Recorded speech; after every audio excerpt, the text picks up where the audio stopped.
చేసియుండ లేదని దేవుని స్తోత్రము గానము చేయుటయే మంచిది. మన మందరము స్తుతి గానము చేయుటయే మంచిది. మిక్కిలి ప్రేమ కనికరం కలిగిన మహోన్నతుడా, పరిశుద్ధుడా, పరలోకపు తండ్రి, మీ బంగారు పాదం చెందకు పునరుద్ధాన దినమున సాయంకాల సమయమున జఫన్యా గ్రంథమును ధ్యానించ వచ్చి ఉన్నాం తండ్రి. ఆ గ్రంథములోని ప్రశస్తమైనటువంటి మీ కార్యములను మీరు మాకు వివరించి మరలా బోధించుకు కావలసిన దివ్యమైన జ్ఞానమును మరియు మీ బిడ్డలమైన మాకు దీవెనలను కృపా కనికరములను అనుగ్రహించమని యేసయ్య బంగారు పాదంలో ముద్దిడి పేరు పేరున వచ్చిన మమ్మల్ని దీవించి ఆశీర్వదించమని వేడుకుంటున్నాం పరమ తండ్రి. ఆమేన్, ఆమేన్, ఆమేన్.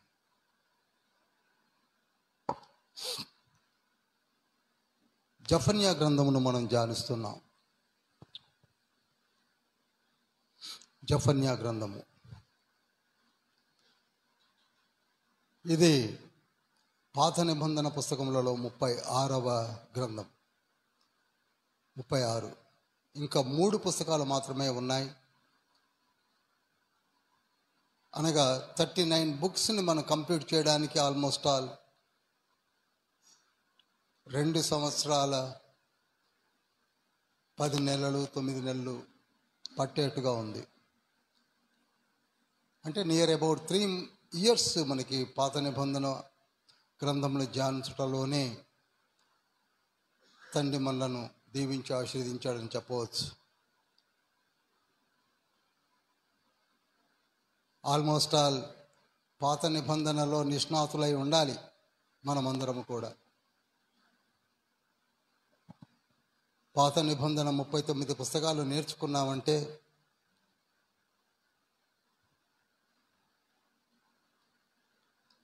దాదాపు మోర్ దాన్ 60% ఆఫ్ హెవెన్లీ జ్ఞానమును పొందుకున్నామని చెప్పవచ్చు.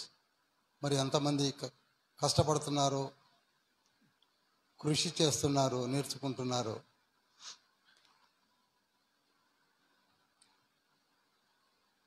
నేను మీకు ఒక విషయాన్ని తెలియజేస్తాను. పరిశుద్ధ బైబిల్ గ్రంథాన్ని ఏదో ఒక పేపర్ లాగా, ఒక పుస్తకం లాగా, ఒక నావెల్ లాగా చదవడం కాదు.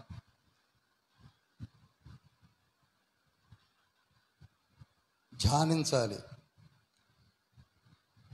కీర్తనకారుడు 1వ కీర్తన 2, 3, 4 వచనాల్లో ఏం మాట్లాడుతున్నాడండి? మనకు బాగా వచ్చినది.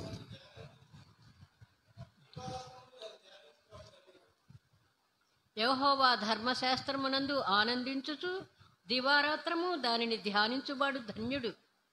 అతడు నీటి కాలవల యోరను నాటబడినదై ఆకువాడక తన కాలమందు ఫలమిచ్చు చెట్టువలే ఉండును. అతడు చేయునదంతయు సఫలమగును. ఇక్కడ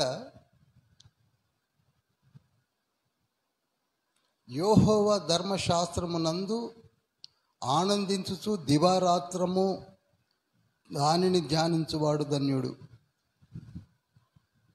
ఆనందించుచు ధ్యానించడం. బైబిల్ని ఎవరైనా ఆనందిస్తూ ధ్యానిస్తున్నారా?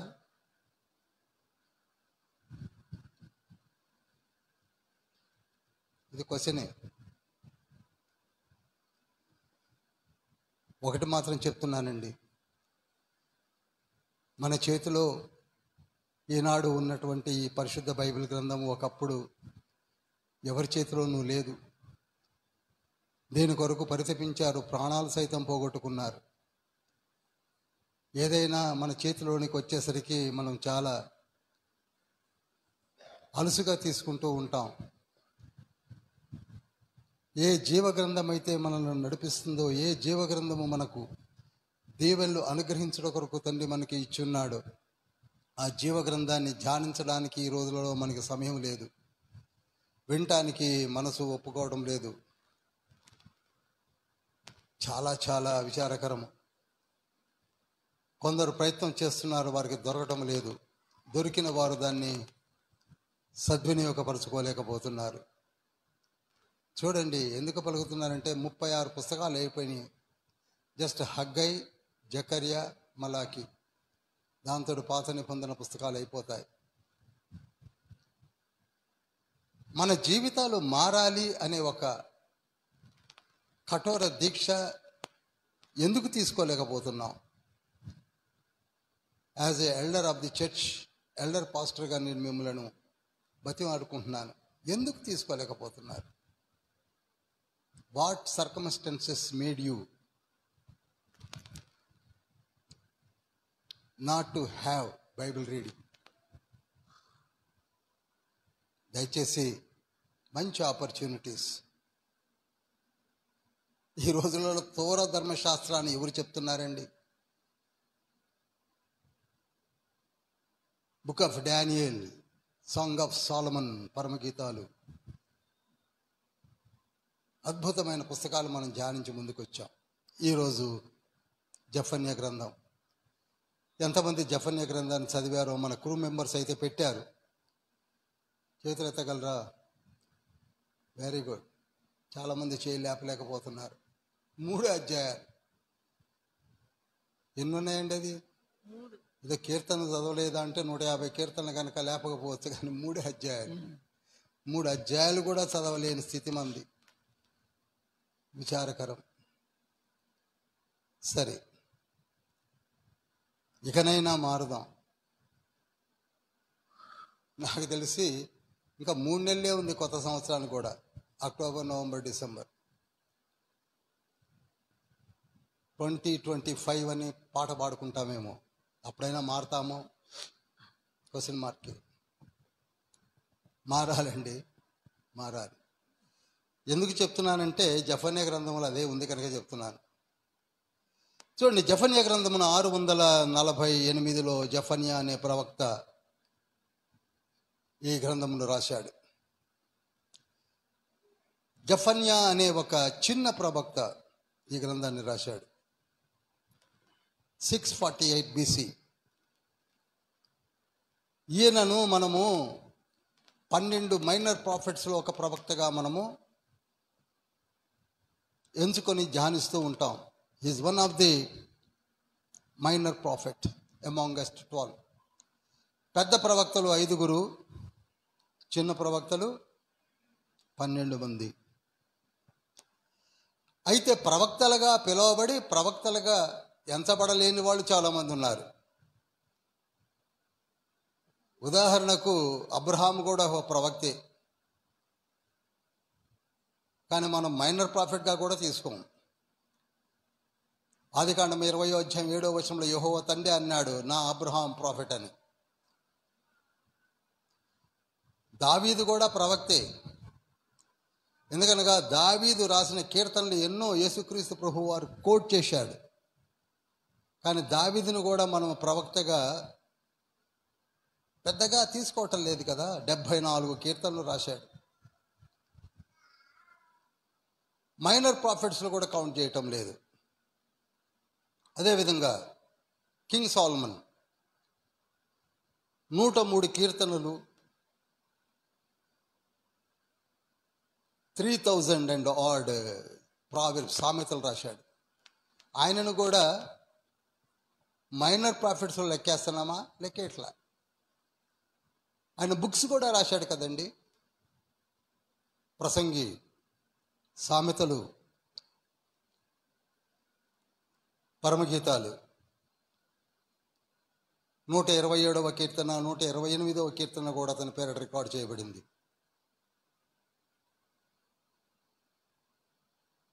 ఆయన ప్రవక్తే. అదేవిధంగా 30వ అధ్యాయం రాసిన సామెతల గ్రంథంలో ఉన్న ఆగూరు అనే ఆయన ప్రవక్తే. ఇలా ప్రవక్తలు ఉన్నారు. మనము కొంత డివిజన్స్గా ఏర్పరచుకొని కొంత మనకి గుర్తుండడం కొరకు వాడమే తప్ప, వీళ్ళే ఖచ్చితంగా ఈ 17 మందే తప్ప, 5 మేజర్ మైనర్ 12 తప్ప ఇంకా ఎవరూ లేరనుకుంటే పొరపాటే. 40 మంది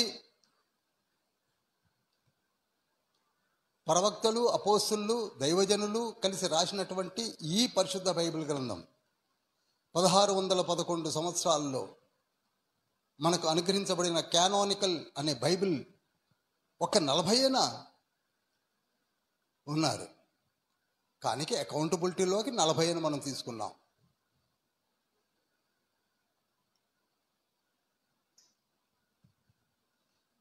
ఇతడు రాజవంశపు వాడు.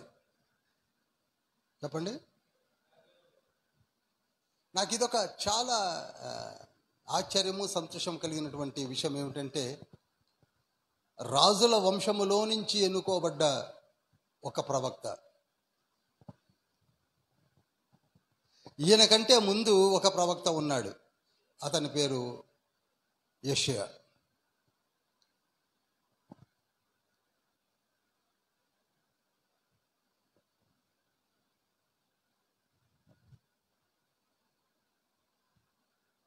ఆ తర్వాత రాజవంశములో నుంచి వచ్చిన ఇంకొక ప్రవక్త ఉన్నాడు, దానియేలు.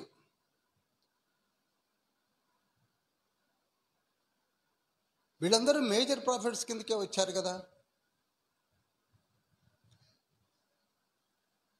పశువుల కాపరైనటువంటి ప్రవక్త ఉన్నాడు, ఆమోసు.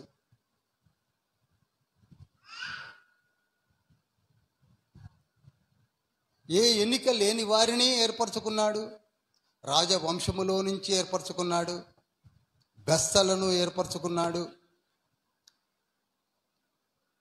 సాధారణమైన వ్యక్తులను ఏర్పరచుకున్నాడు. ఎందుకో తెలుసా? ఆయనలో పక్షపాతం లేదు, వలపక్షము లేదు. He is justified God. ఇంకొకటి, కొందరిని రాజవంశములో నుంచి ఏర్పరచుకున్నట్లో కూడా ఒక తండ్రి ప్రణాళిక ఉన్నది. ఎందుకనగా ఒక రాజు దగ్గరికి వెళ్ళి ఒక మామూలు వ్యక్తి చెప్పుట కంటే రాజవంశపు వాడు చెప్పినప్పుడు దాని యొక్క విలువ వేరుగా ఉంటుందని తండ్రి గ్రహించి యెషయా ప్రవక్తను ఉజ్జియా, యోతాము, ఆహజు, హిజ్కియా అనే 4 రాజుల కాలంలో ఆయన ఏర్పరచుకొని లాంగెస్ట్ టెన్యూర్ ఉంటాడు.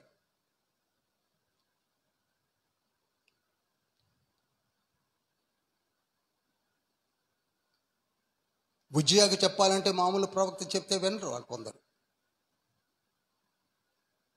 కానీ ఆ రాజవంశములో నుండే వచ్చినటువంటి ప్రవక్త యెషయా గద్దించాడు కదా. హిజ్కియానైతే స్ట్రైట్గా గద్దించాడు కదా. హిజ్కియా, నువ్వు మారు మనసు పొందు. రాజుతో అనగలడండి ఒక ప్రవక్త? మారు మనసు పొందు అన్నాడు. నీవు నీ హృదయమును తండ్రికి దూరముగా చేసుకొని ఉన్నావు, మారు మనసు పొందమన్నప్పుడు గోడ తట్టు తిరిగి ప్రార్థించడం మనం చూస్తాం.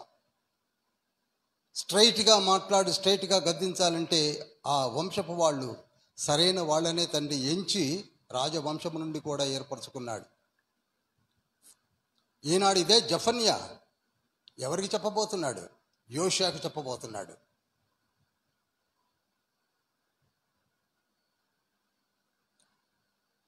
జఫన్యా హిజ్కియాకు మునిమనుమడు, 4వ తరం వాడు. మనం ధ్యానించబోతున్నాం.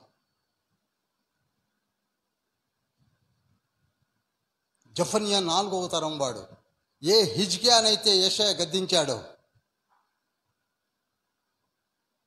ఆ హిజ్కియాలో నుంచి వచ్చిన వాడే జఫన్యా.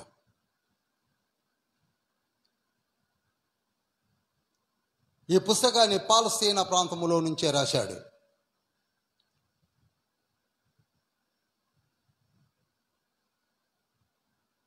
ఇతని సమకాలికులు ఇర్మియా, హబక్కూకు అని చెప్పవచ్చు. ఇర్మియా కూడా ఒక మేజర్ ప్రాఫిటే. అతను కూడా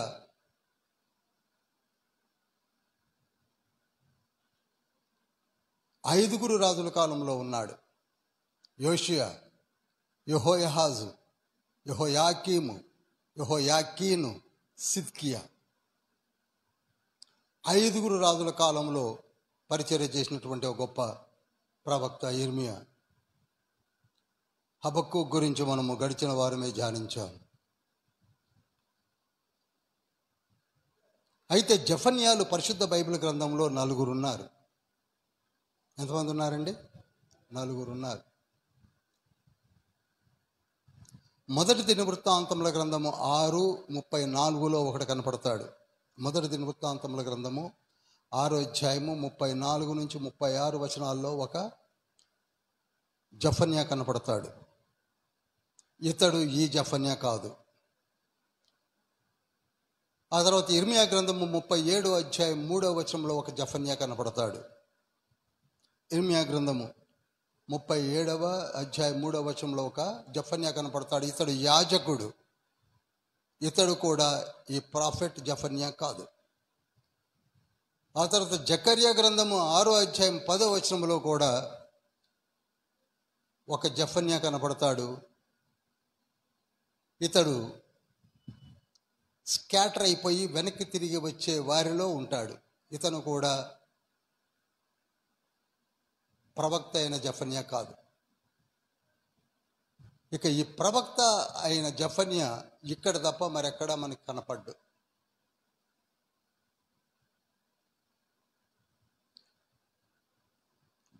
బ్రీఫ్గా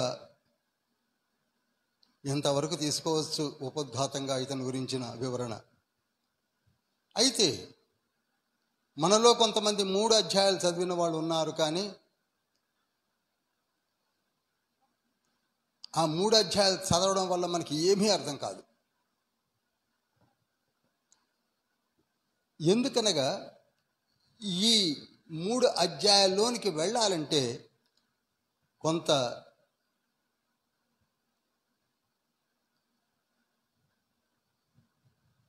ఇన్ఫర్మేషన్ మనం ఖచ్చితంగా తీసుకోకపోతే మనకు అర్థం కాదు. చదువుదాం ఒక్కసారి. జెఫన్యా గ్రంథము 1వ అధ్యాయము 1వ వచనం చదువుతున్నాను. యూదా రాజుకు ఆమోను కుమారుడైన యోషియా దినములలో హిజ్కియాకు పుట్టిన అమర్యా కుమారుడగు గెదల్యాకు జననమైన కూషి కుమారుడగు జెఫన్యాకు ప్రత్యక్షమైన యెహోవా వాక్కు. ఏమియో విడవకుండా భూమి మీదనున్న సమస్తమును నేను ఊడ్చివేసేదను. ఇదే యెహోవా వాక్కు. మనుషులనేమి పశువులనేమి నేను ఊడ్చివేసేదను. ఆకాశ పక్షులనేమి సముద్ర మత్స్యములనేమి దుర్జనులనేమి వారు చేసిన అపవాదములనేమి నేను ఊడ్చివేసేదను. భూమి మీద ఎవరునూ లేకుండా మనుష్య జాతిని నిర్మూలము చేసేదను. ఇదే యెహోవా వాక్కు. నా హస్తమును యూదావారి మీదను యెరూషలేము నివాసులందరి మీదను చాపి బయలుదేవత యొక్క భక్తులలో శేషించిన వారిని, దానికి ప్రతిష్ఠితులగు వారిని, దాని అర్చకులను నిర్మూలము చేసేదను. చూడండి, ఇక్కడ ఫస్ట్ చాప్టర్ 1st వర్స్లోనే ఈయన హిజ్కియాకు పుట్టిన అమర్యా కుమారుడైన గెదల్యాకు జననమైన కూషి కుమారుడైన జెఫన్యా అనగా ఈయన 4వ తరము వాడని ఇందాకనే మనం ధ్యానించాము. అయితే ఎందుకు యోషియా దినములలో తండ్రి ఇతన్ని పంపించాడు? ఇది నాకు వచ్చిన క్వశ్చన్. ఎందుకు యోషియా దినములలోనే ఈ ప్రవక్తను పంపించాల్సి వచ్చింది అనగా, యోషియా రాజ్యము స్వీకరించంటే రాజ్య సింహాసనం మీద కూర్చున్నప్పుడు అతని వయసు 8 years, 8 సంవత్సరాలు. 8 సంవత్సరాలు ఒక రాజుగా కూర్చున్న ఒక బాలుడిని చూస్తే ఆయన ఏం చేయగలడో మీకు అర్థమవుతుంది. అప్పటికే ఈ యెరూషలేము సంపూర్ణంగా పాడైపోయి ఉంది. పూర్తిగా పాడైపోయినటువంటి రాజ్యమునకు ఒక రాజు 8 సంవత్సరాల బాబును కూర్చోపెట్టి ఏలుబడి చేయడానికి ఏర్పరచబడిన దినములలో అతనికి ఏమి జరిగిందో చెప్పడానికి ఏర్పరిచి పంపించినటువంటి ప్రవక్తే చెప్పరేవండి అందరూ. ఇది కూడా అర్థం కాకపోతే ఇంకా చాలా కిందకెళ్ళి చెప్తాను నేను. ఏదో జఫన్యా యోషియా కాలంలో యోషియా కాలంలో జఫన్యా ఎందుకు రాదు? యోషియా మామూలోడు కాదు. తర్వాత చూడండి, ఈయన ట్రైనింగ్లో, ఈయన మాటలతో, దేవుని వాక్కులతో బలపడి అద్భుతమైనటువంటి సేవ చేసిన వాడు యోషియా. దేవుని యొద్ద నుండి గుడ్ సర్టిఫికేట్ తీసుకున్నది యోషియా.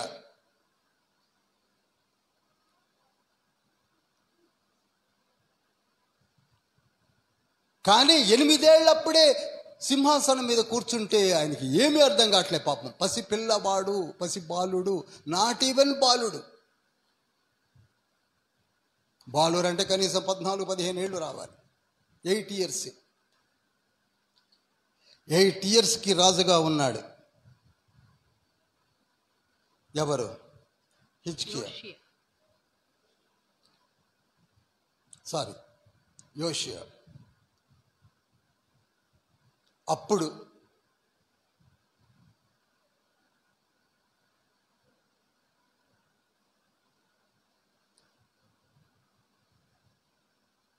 ఇందాకనే మనం లేఖనాలు చదివాం.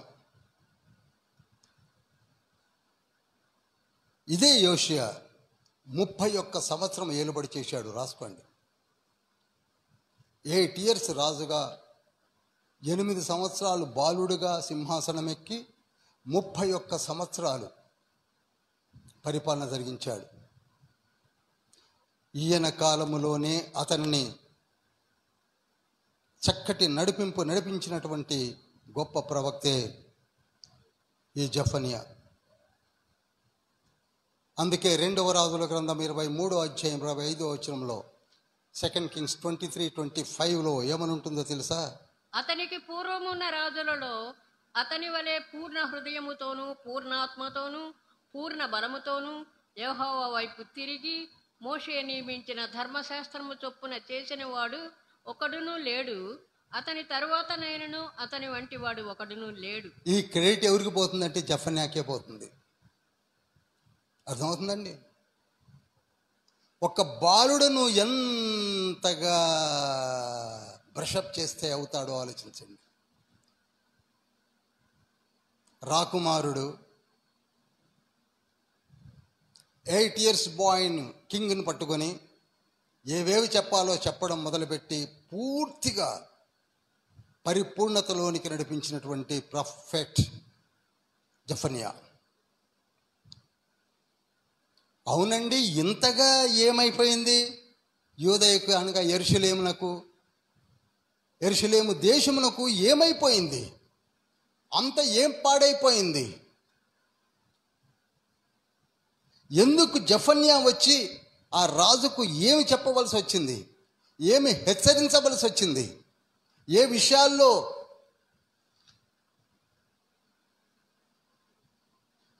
ఆ రాజునకు సలహాలు ఇవ్వవలసి వచ్చింది?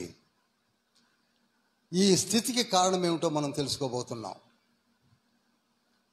ఈ స్థితికి కారణమే మనం తెలుసుకోబోతున్నాం. ఒక మాట చెప్పాలంటే అది అక్కడ ఉంచి మన సంగతి ఆలోచిద్దాం. ఈనాడు మన జీవిస్తున్న విధానాన్ని కూడా మనం ఆలోచించుకోవాలి.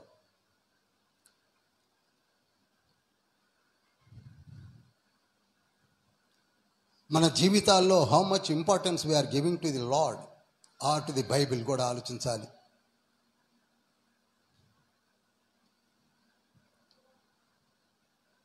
చక్కటి జీవితాన్ని, కుటుంబాన్ని, పిల్లలను, ఉద్యోగాలను, వ్యాపారములను, జ్ఞానమును, తెలివిని అన్నీ ఇచ్చినటువంటి తండ్రికి ఎంత ఇంపార్టెన్స్ ఇస్తున్నాం. ఆలోచించాలి. చాక్లెట్ ఇస్తేనే థ్యాంక్స్ అని చెప్తాం. ఇంత జీవితం ఇచ్చినటువంటి తండ్రికి ఏం థ్యాంక్స్ చెప్తున్నారు చెప్పండి? ఆదికాండము 6వ అధ్యాయం 6వ వచనంలో ఏమని ఉన్నది?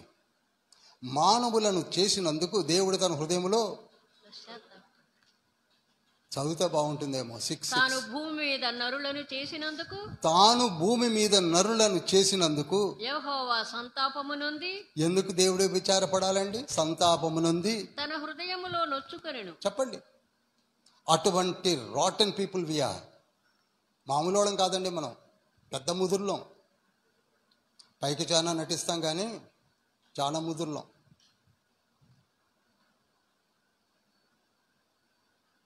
ఎంత ముదురులం అంటే 7 లిటిల్ ఫాక్సెస్ అనేసి ఒక నాంటేలు ఉండేది నాకు చిన్నతనంలో. 7 లిటిల్ ఫాక్సెస్ అని. నక్కల్లో గుంట నక్కలు ఎవరంటే మనం ఏం చెప్పచ్చు? మామూలు నక్కలు కాదు, మనం గుంట నక్కలు. బుక్ ఆఫ్ ప్రావెర్బ్స్, సామెతల గ్రంథము 6వ అధ్యాయం 16వ వచనంలో ఏమని ఉంటుందో చదువుతారా? అక్కడ దేవునికి అయిష్టమైనవి 7 ఉన్నాయి, దేవుడు అసహించుకునేటివి 7 ఉన్నాయి. 7 ఏంటంటే ఒకసారి చదువుతారా? ఫస్ట్ అహంకార దృష్టి. ఏంటండి అది? చెప్పరు? నోట్ చేయడం మంచిదండి, నోట్ చేయండి. నేనే చెప్తాను. ఫస్ట్ నోట్ చేయండి. ఫస్ట్ అహంకార దృష్టి. మనలో ఉండేది అహంకారము. ఫస్ట్ అహంకార దృష్టి. రెండవది కళ్ళలాడు నాలుక. అందుకే మన నాలుకను మనం ఎప్పుడు కంట్రోల్ చేయం. ఈ నాలుకతోటి కుటుంబాలే నాశనం చేసిన కుటుంబాలు ఉన్నాయి.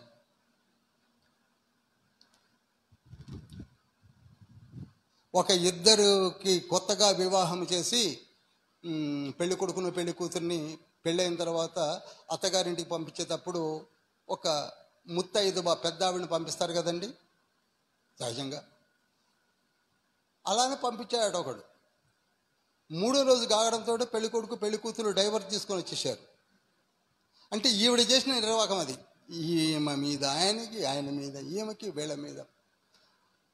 ఆ వెయ్యంకులో వాళ్ళకి, వియ్యంకులో స్టోరీస్ అన్ని గుంజి వీళ్ళకి, చివరికి డైవర్స్ తీసుకొచ్చింది. కొండెకత్తెలు. అందుకే తీసుకురాసిన పత్రిక 2వ అధ్యాయం 2-3 వచనాల్లో ఉంటుంది. వృద్ధ స్త్రీలారా, మీరు కొండెగత్తులై మిగిలం మద్యపానాసక్తులై. Control your tongue. ఈనాడు మనకి ప్రకృతి చక్రానికి చిచ్చు పెట్టేది నాలుక. ఆ నాలుకతోనే సర్వంను నాశనం చేస్తున్నారు. ఇక్కడ ఒకటి చెప్తారు, అక్కడ ఒకటి చెప్తారు. వాటికి 3 పువ్వులు 6 కాయలు కూడా కాయిస్తారు. అందుకే యాకోబు పత్రిక 3వ అధ్యాయం 2-12 వచనాల్లో కూడా ఆ ప్రకృతి చక్రానికి చిచ్చు పెట్టేది నీ నాలుక. అందుకే నరుడు నీ నాలుకను, ఏ నాలుకను కూడా నరుడు సాధు చేయలేకపోతున్నాడు. ఎందుకనగా అది ఒక లిటిల్ ఫాక్స్ మనలో దూరుకొచ్చింది. 3వది నిరపరాధులను చంపు చేతులు. నిరపరాధులను కూడా ఏదైనా చేస్తాం. 4వది దురాలోచన కల హృదయం. మన హృదయం నిండా దురాచరణలే ఉంటాయి. 5వది కీడు చేయు పాదములు. 6వది అబద్ధ సాక్ష్యాలు పలుకుతారు. బొట్లు పెట్టుకుంటారు. ఇక బొట్లకి తరతమ భేదాలే ఉండవు. తల మీద పెడతాడు, మీ అమ్మతోడంటారు, నా అమ్మతోడంటారు, అందరితోడంటారు. 7వది మోస్ట్ డేంజరస్, అన్నదమ్ముల మధ్య వైరం పెట్టించేది కూడా ఈ లిటిల్ ఫాక్స్.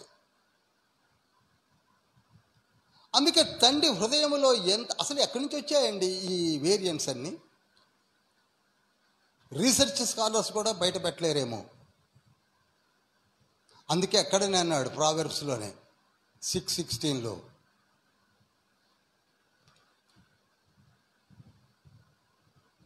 అసలు దేవుని ఆజ్ఞలు స్పష్టంగా ఇచ్చాడు. మోసెస్ ద్వారా మనందరికీ, అలనాడు వారికి, ఇప్పుడు మనకి కూడా ఆజ్ఞలను ఇచ్చాడు. మనం ఎంతసేపు కూడా మన హృదయంలో ఉన్న తలంపులు, మన భ్రష్ట ఆలోచనలు, వాటిని బట్టే నడుస్తున్నాము. కానీ ఇప్పుడు మనము 36 పుస్తకాలు ధ్యానించాము. మళ్ళా మనం మొదలుకు వెళ్ళబోతున్నాం. అదేమిటనగా ఒకసారి నిర్గమాకాండము 20వ అధ్యాయం 3వ వచనం చదువుదాం. నేను తప్ప వేరొక దేవుడు ఉండకూడదు. చూడండి, ఫస్ట్ ఇన్స్ట్రక్షన్. అలనాడు వారికి, ఇప్పుడు మనకి, నేను తప్ప వేరొక దేవుడు ఉండకూడదు, ఏ విగ్రహమునైనా చేసి పూజింపకూడదు. చూడండి, ఏ విగ్రహమునైనా చేసి పూజింపకూడదు. ఏలయనగా మన దేవుడైన యెహోవా రోషము గల దేవుడు. మన తండ్రి ఏదైనా ఒప్పుకుంటాడు, కానీ విగ్రహాలను పెట్టి తన స్థానములో ఆ పూజ లేక ప్రైజ్ అండ్ వర్షిప్ అన్య విగ్రహాలకు వెడితే అస్సలు ఒప్పుకోడు. ఆకాశం అందే కానీ, భూమి అందే కానీ, భూమి క్రిందే కానీ, ఇంకా ఏదైనా కానీ దేవతలుగా చేసి మొక్కకూడదు అని ధర్మశాస్త్రములో మొట్టమొదటి ఆజ్ఞగా తండ్రి పెట్టాడు కదా. అందరికీ తెలుసు కదా, వాళ్ళకి తెలుసు, మనకి తెలుసు కదా. ఆ తర్వాత ద్వితీయోపదేశ కాండము 4వ అధ్యాయం 19వ వచనము. ద్వితీయోపదేశ కాండము 4వ అధ్యాయం 19వ వచనములో, ఆకాశము వైపు కన్నులెత్తి సూర్య చంద్ర నక్షత్రములను చూచి నమస్కరించి వాటిని మొక్కకూడదు. Very clear. ద్వితీయోపదేశ కాండం అనగా డియోట్రానమీ, ఇది కూడా ధర్మశాస్త్రంలో ఉన్నది. ఆకాశము వైపు కన్నులెత్తి, ఆకాశంలో కనపడేటి సూర్యుడు, చంద్రుడు, నక్షత్రాలు, వాటికి ఏం చేస్తున్నారండి చెప్పండి. సూర్య చంద్ర నక్షత్రములైన ఆకాశ సైన్యమును చూచి మరులు కొల్పబడి, నీ దేవుడైన యెహోవా సర్వాకాశము క్రిందనున్న సమస్త ప్రజల కొరకు పంచిపెట్టిన వాటికి నమస్కరించి వాటిని పూజింపకుండునట్లును మీరు బహుజాగ్రత్త పడుడి. చూడండి, ఇట్స్ సీరియస్ మ్యాటర్. ఒక మాటలో చెప్తున్నాను, మళ్ళా చెప్తున్నాను. ఈరోజు పెద్ద పెద్ద డిబేట్స్ అండి వీటి మీద. తినొచ్చా, తినకూడదా, మొక్కొచ్చా, ఎక్కడున్నారు ఏంటి అది చూడకండి అంటున్నాడండి. I am the God in the heaven of heavens. First ఆజ్ఞ చెప్తున్నాడు. అట్లా తిరగలేవా, ఇట్లా చూడలేవా?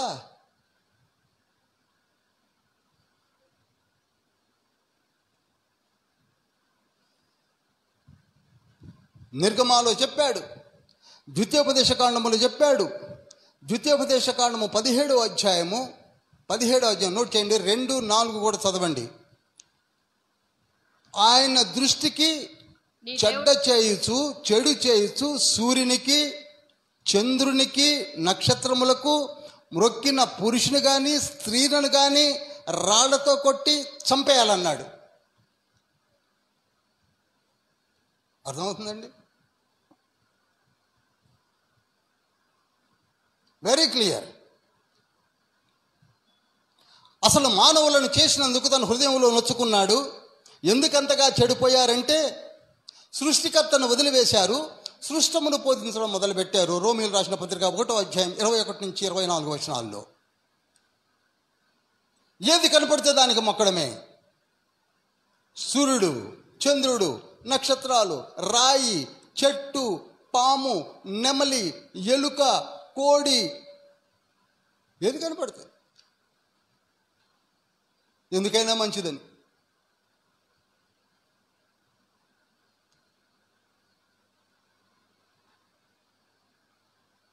తమ జ్ఞానమును వ్యర్థపరుచుకుంటూ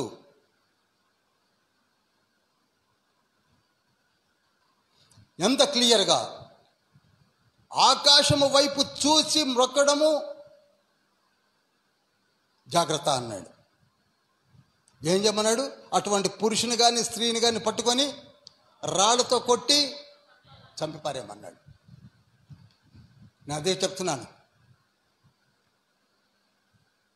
వీళ్ళనే ఏడుస్తూ, అయ్యా మేము బానిసలమైపోయాము, తినటానికి తిండి లేక ఇటుకలు చేసుకొని బ్రతుకుతున్నామని ఏడ్చినప్పుడు నిర్గమ 2:23లో మోషేని పంపించి 40 సంవత్సరాలు పాలు తేనెలు ప్రవహించు స్థలానికి యెహోషువ ద్వారా 20 సంవత్సరాలు నడిపిస్తే, రాజులైన తర్వాత ఏవైతే తండ్రి చెప్పాడో వదిలివేశారు. వినండి, వదిలివేశారు.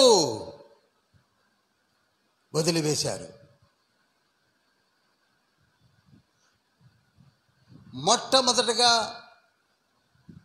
యెరూషలేములో భ్రష్టత్వాన్ని తెచ్చిపెట్టిన ఒకే ఏకైక రాజు ఉన్నాడు. అతని పేరు Manasseh. Is the first brutal king అండి. ఈయన ఎవరో కాదు, హిజ్కియా యొక్క కొడుకే. హిజ్కియా ఎంత మంచివాడో ఇందాకే చదివాం. ఆయన కడుపున చెడబుట్టాడంటానికి వెనకాడవలసిన అవసరం లేదు. ఎవరండి ఆయన? మనష్షే.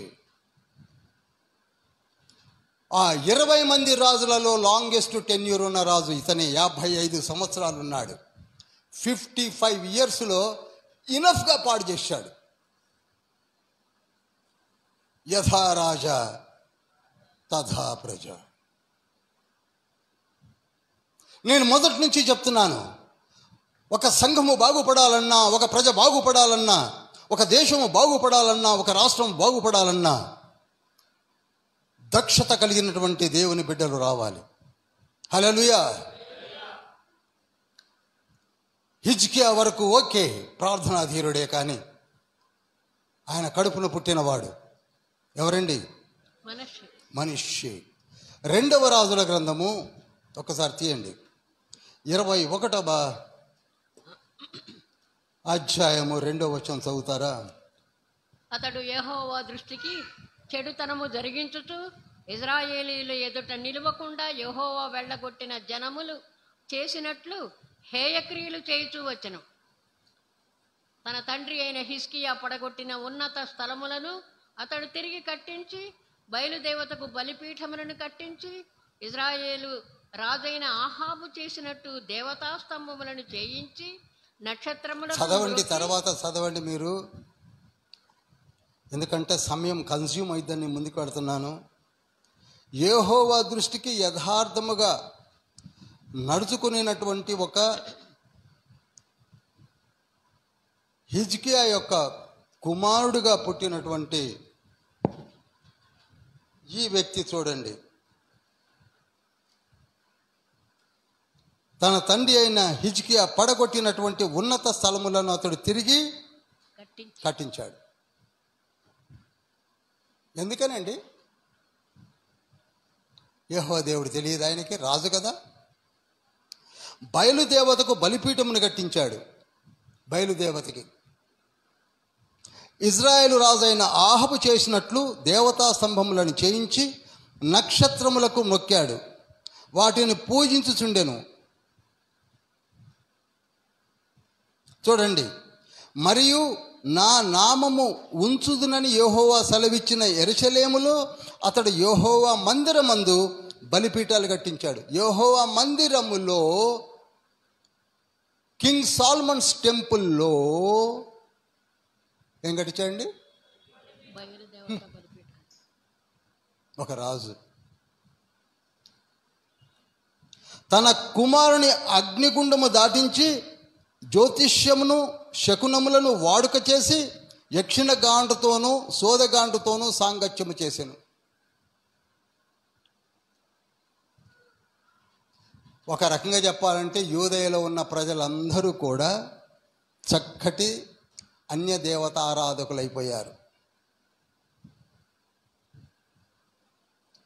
ఆషారే దేవత ప్రతిమనే తీసుకొని వచ్చి దేవుని మందిరంలో పెట్టించాడంటే ఇక ఆ రాజు సంగతి నేను వేరుగా ఎందుకు చెప్పించాలండి?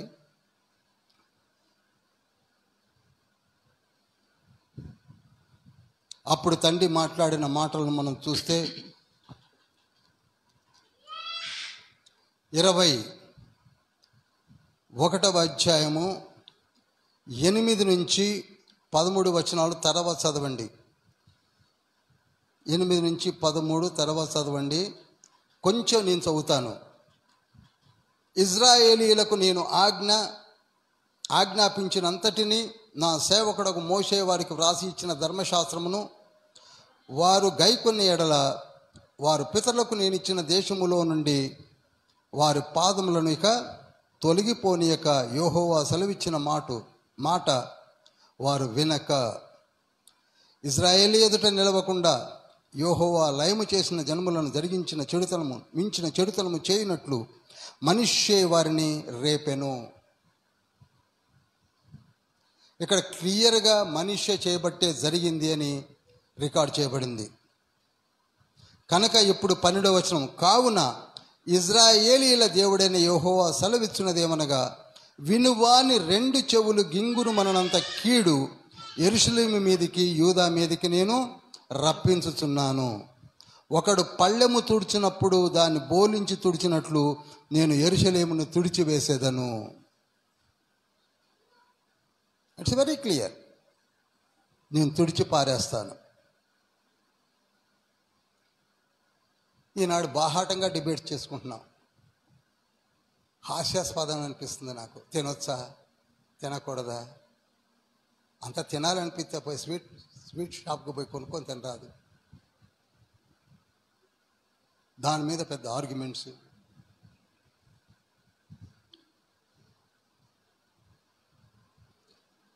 మనిషే ఈ విధంగా ఎన్ని సంవత్సరాలు చెడగొట్టాయండి? ఆయన కొడుకు ఒకడు ఉన్నాడు, అతను ఇంకొక 2 సంవత్సరాలు చెడగొట్టాడు. ఆయన పేరు ఆమోను రాజు. నోట్ చేయండి. మనిషి 55 సంవత్సరాలు చెడగొడితే ఆయన కొడుకు ఆమోను రాజు ఒక 2 సంవత్సరాలు చెడగొట్టాడు. చూడండి, 21వ అధ్యాయమే 20వ వచనం నుంచి చదువుతున్నాను. 21 2వ రాజులు 21వ అధ్యాయం 20వ వచనం. అతడు అనగా ఎవరండి? ఆమోను తన తండ్రి అయిన మనిషే నడిచినట్లు యెహోవా దృష్టికి చెడు నడత నడిచెను. తన పితరుల దేవుడైన యెహోవాను విసర్జించి యెహోవా మార్గమందు నడవక తన తండ్రి విసర్జించినట్లు తానును ప్రవర్తించుచు తన తండ్రి పూజించిన విగ్రహములను తానును పూజించెను.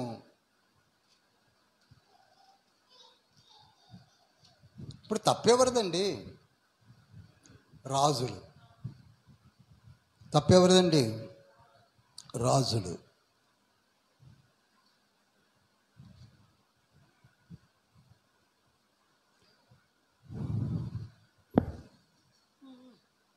అందుకే ఈ విషయాలన్నిటినీ కూడా ఈ జఫన్యా యోషియా రాజుకు చెప్పడం మొదలుపెట్టాడు. ఈ విషయాలన్నీ కూడా యోషియా రాజుకు చెప్పమని పంపించాడు. ఎలా భ్రష్టు పట్టుపోయారో చూడు రాజా, నీ ప్రజలు ఇలా పాడవడానికి కారణం ఎవరో కాదు, మీ పెద్దలైనటువంటి పితరులే, ముఖ్యంగా మనిషి అండ్ ఆమోను. ఇప్పుడు చదువుదామా 1వ అధ్యాయము 4 నుంచి 6. నా హస్తమును యోదావారి మీదను యెరూషలేము నివాసులందరి మీదను చాపి బయలుదేవత యొక్క భక్తులలో శేషించిన వారిని, దానికి ప్రతిష్ఠితులగు వారిని, దాని అర్చకులను నిర్మూలము చేసేదను.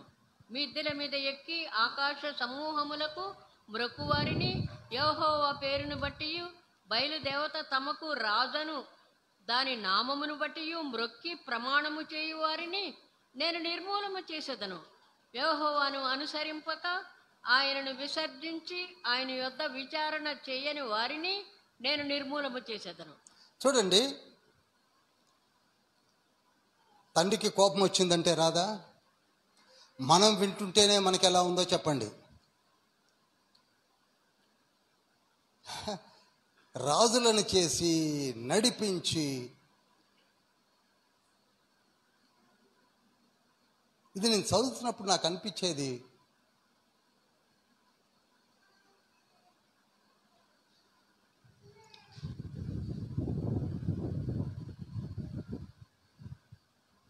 నాకు ఈ మధ్యకాలంలో ఒక విషయము తండ్రి చేసినప్పుడు ఆశ్చర్యపోయింది. ఏమిటంటే, అతి పరిశుద్ధ స్థలములో దేవుని మందసం ఉంటుంది. ఎక్కడండి?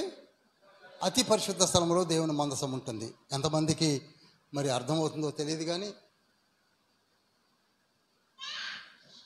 ఆ మందసంలో 3 వస్తువులు ఉంటాయి. 1 దేవుని ఆజ్ఞలు గల పలకలు, 2 మన్నా గల పాత్ర, 3 చిగురించిన అహరోను చేతికర్ర. ఎందుకు ఈ 3 పెట్టాడు? నా ప్రశ్న ఇది. నేను బైబిల్ చదువుతున్నప్పుడు నాకు వచ్చిన ప్రశ్నలు ఇవి. Why God has designed only to have only 3, that is ఆజ్ఞలు, మన్నా అండ్ చేతికర్ర. ఎందుకనగా ఆ 3 రిజెక్ట్ చేసింది మనమే. అర్థమైందండి? అర్థమైందా? అసలు అర్థమైతే ఇట్లా ఉండరు, చెప్పట్లు కొట్టిది సంతోషిస్తారు. ఈ 3 ఆజ్ఞల్ని వీ డోంట్ వాంట్ ఎనీ ఆజ్ఞ. నేను తప్ప వేరొక దేవుడు ఉండకూడదు. మొక్కుతూనే ఉన్నారు కదండి. తల్లిదండ్రులను ప్రేమించాలి, ఎవరు ప్రేమిస్తున్నారు? అబద్ధ సాక్ష్యం పలకకూడదు, పలుకుతూనే ఉన్నారు. విశ్రాంతి దినమును పాటించాలి, ఎవరు పాటిస్తున్నారు? ఆదివారమే గుడికి రారు. వీ డోంట్ వాంట్ ఎనీ ఆజ్ఞ.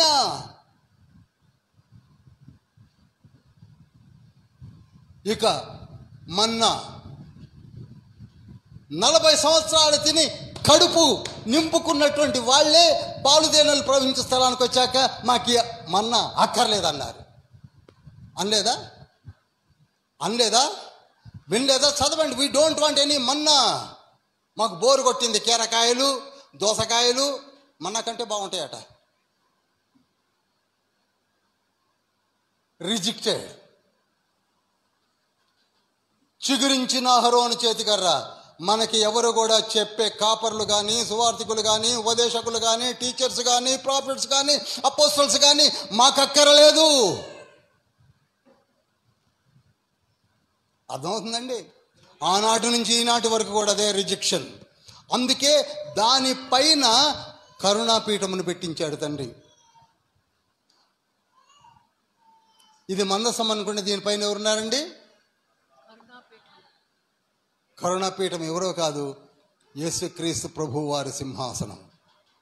అనగా మనం ఎంత చెత్త వాళ్ళమో మనల్ని కాపాడడానికి, మనల్ని మార్చడానికి, అందులో నడిపించడానికి, మనల్ని పూర్తిగా జ్ఞానముతో నింపి వాటి యొక్క విలువలను తెలియచేయడానికే కరుణాపీఠమును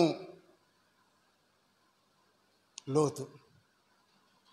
అందుకే హెబ్రీ పత్రిక 4వ అధ్యాయం 15వ వచనంలో మీరు కృపాసనం యొద్దకు ఖచ్చితంగా రావాలి, రావాలి, రావాలి.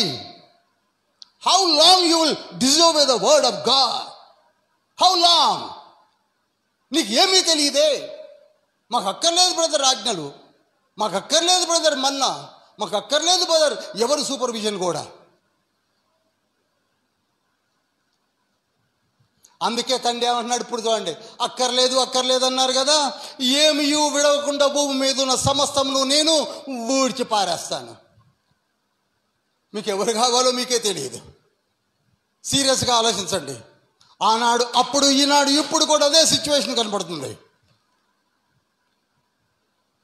అని ఇదే యెహోవా వాక్కు అంటున్నాడు.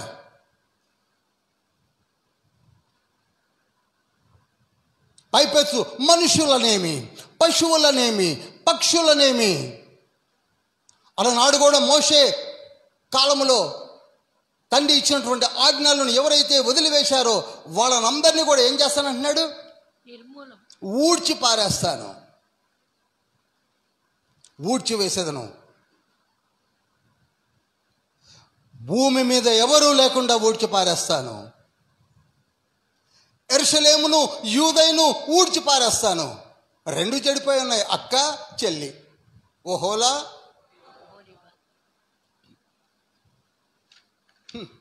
997లో 19 మంది రాజులు ఎలగబెట్టారు ఉత్తర దేశమని. 20 మంది రాణులు, రాజులు కలిసి ఎలగబెట్టారు దక్షిణ దేశమని. ఇద్దరు చేస్తున్నది ఒకే ఒక కార్యము, తండ్రిని వదిలిపెట్టి విగ్రహారాధికులైపోయారు. అందుకు పంపాల్సి వచ్చింది 5 + 12 17 మంది ప్రాఫిట్స్ని. రగిలిపోతున్నాడు హృదయంలో. ఈనాడు మన పైకి కర్సెస్, శాపాలు ఎందుకు వస్తున్నాయంటే మన హృదయాన్ని మనం పరీక్షించుకోవాలి. 7 లిటిల్ ఫాక్సెస్ నీలో ఉన్నట్టయితే పారద్రోలండి.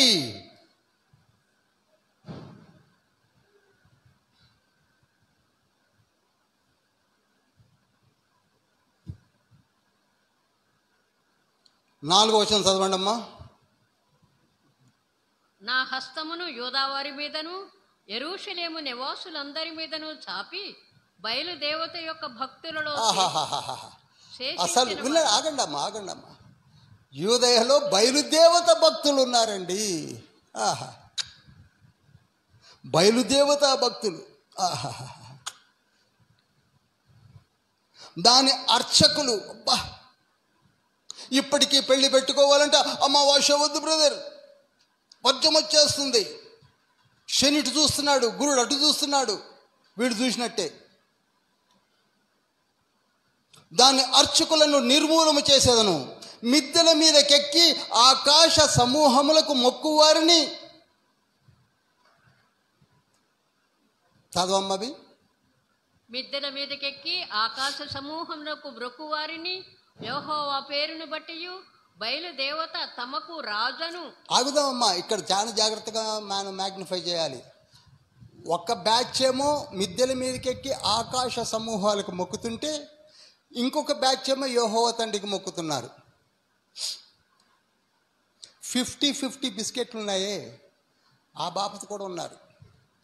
మనలో కూడా చూసారా, ఆదివారం నాడు బైబిల్, సోమవారం నుంచి శనివారం దాకా బయట.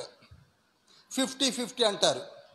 ఆకాశ దేవతలకు అంటారు, ఆదివారం బైబిల్ని అంటారు. ఏం లైఫ్ అండి నిజంగా.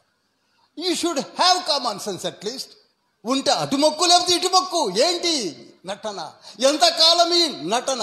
ఏమైంది బ్రదర్?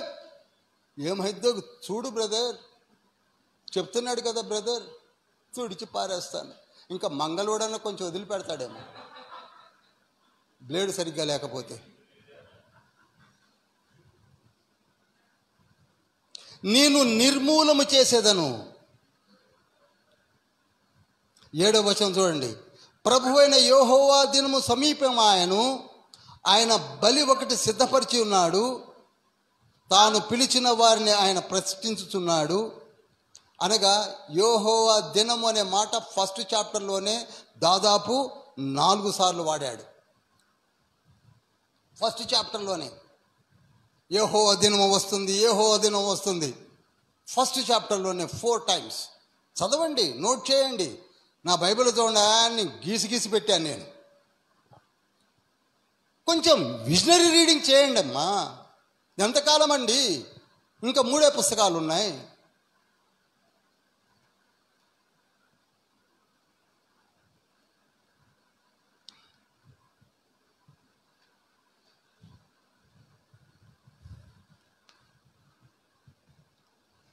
ఏమీ మిగలకుండా కొట్టి పారేస్తానంటున్నాడు.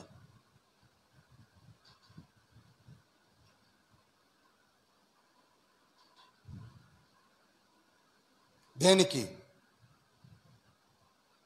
కేవలం విగ్రహారాధన.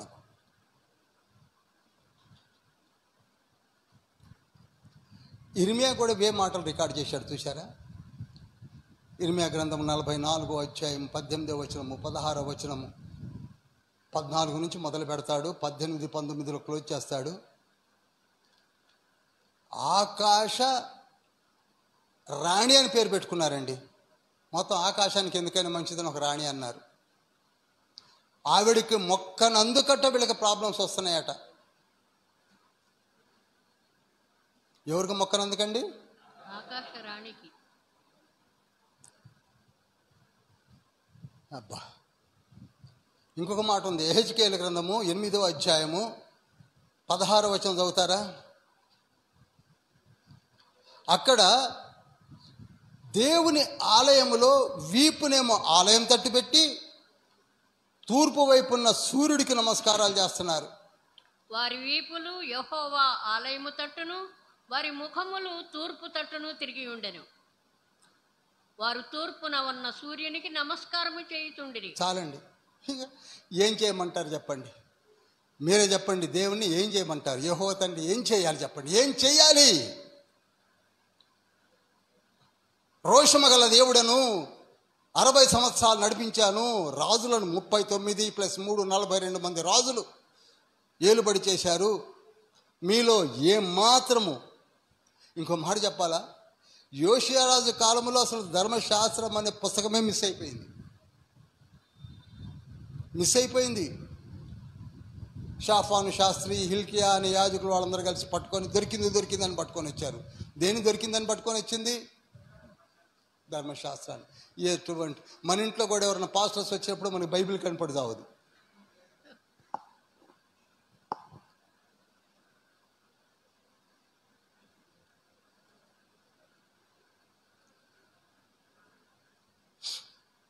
మళ్ళీ చెప్తున్నానండి, ఎంతకాలం విరోధంగా జీవించాలనుకుంటున్నారో అంతకాలం జీవించవచ్చు. కానీ కొట్టడం మొదలుపెట్టాక తట్టుకోలేము, మనం కూడా తట్టుకోలేము. We are under his power. నీకున్న తెలివి, నీకున్న సంపద, నీకున్న జ్ఞానము, నీకున్నటువంటి వెసులుబాటు అంతా కూడా ఆయన అదుపాజ్ఞల్లో ఉన్నదన్న సంగతిని మర్చిపోకు.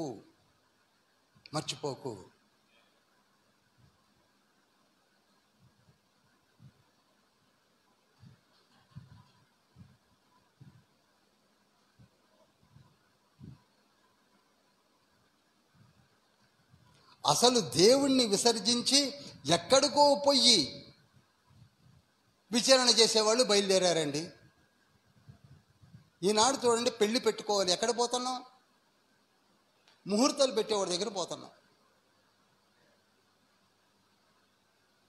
ఇంట్లో బోర్ వేయాలి, ఎవరి దగ్గర పోతున్నాం? పేర్లు చెప్పడం దేనికి? ఏ పెళ్లి కార్డు అని చేతిలో తీసుకోండి, అది బుధవారం కానీ గురువారం తప్ప వేరే రోజే ఉండదు. ఖచ్చితంగా చెప్తున్నా.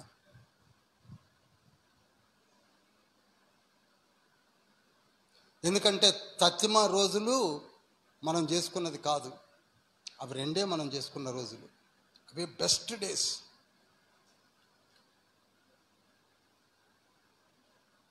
మన విచారణ బయట. ఈ రోజులలో ఒక మాట చెప్పాలన్నా, వీఆర్ క్రిస్టియన్ హిందూస్. ఈ మాట వాడుతున్నాను. క్రైస్తవులుగా ఉన్న హిందువుల వలె జీవిస్తున్నాం కనుకనే ఆ ప్రభావము, ఆ ఇన్ఫ్లుయెన్సు ఆనాడు దేవుని జనాంగమని చెప్పుకునే అన్య జనాంగము వారు ఈనాడు క్రైస్తు అనుచరులమని చెప్పుకునే వేరే ఆచారబద్ధులమై ఉన్నాము. అందుకే మార్కు సువార్త 7వ అధ్యాయం 6 నుంచి 9 వచనాలు, ఇర్మియా గ్రంథము 10వ అధ్యాయం 2 నుంచి 12 వచనాలు, హబక్కు గ్రంథము 2వ అధ్యాయం 18, 19 వచనాలు వెరీ క్లియర్గా చెప్తున్నాయి. మీరు ఎక్కడికి వెళుతున్నారు, ఎవరిని సంప్రదిస్తున్నారు, ఏం చేస్తున్నారు, ఏ మొక్కుబళ్ళు చేస్తున్నారు, వేటిని అనుసరిస్తున్నారు. వారు సాంప్రదాయాలు పాటిస్తున్నారు, అది వారి యొక్క విశ్వాసం అండ్ ఫెయిత్. మరి మన సాంప్రదాయము, మన ఫెయిత్ ఏమిటి? ఈనాడు వారు మనలను అడిగే దుస్థితికి ఎందుకు వచ్చాము?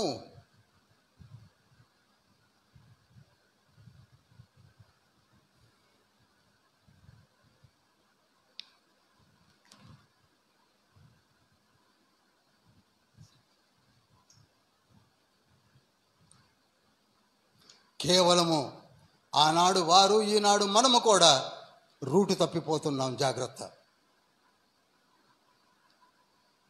ఎవడో చిలక పట్టుకొని పోతున్నాడు అనుకోండి, మనం పిలవమా? ఏ చిలక బయట ఇట్లా, నీకేం పని ఆ చిలకొడితో? ఆ చిలకతో నీకేం పని అండి? ఒక నెమలిక పెట్టుకొని,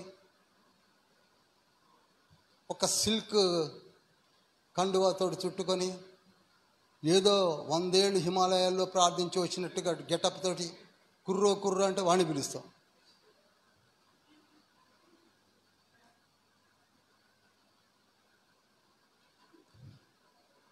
వెరీ క్లియర్గా చెప్పాడు కదా.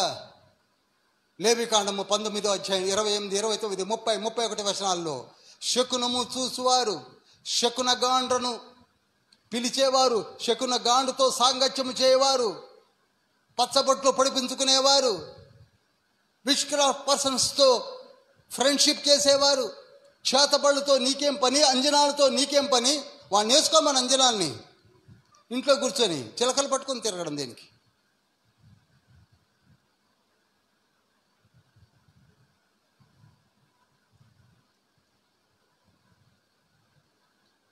ఇక 8వ వచనం చదవండి అమ్మా.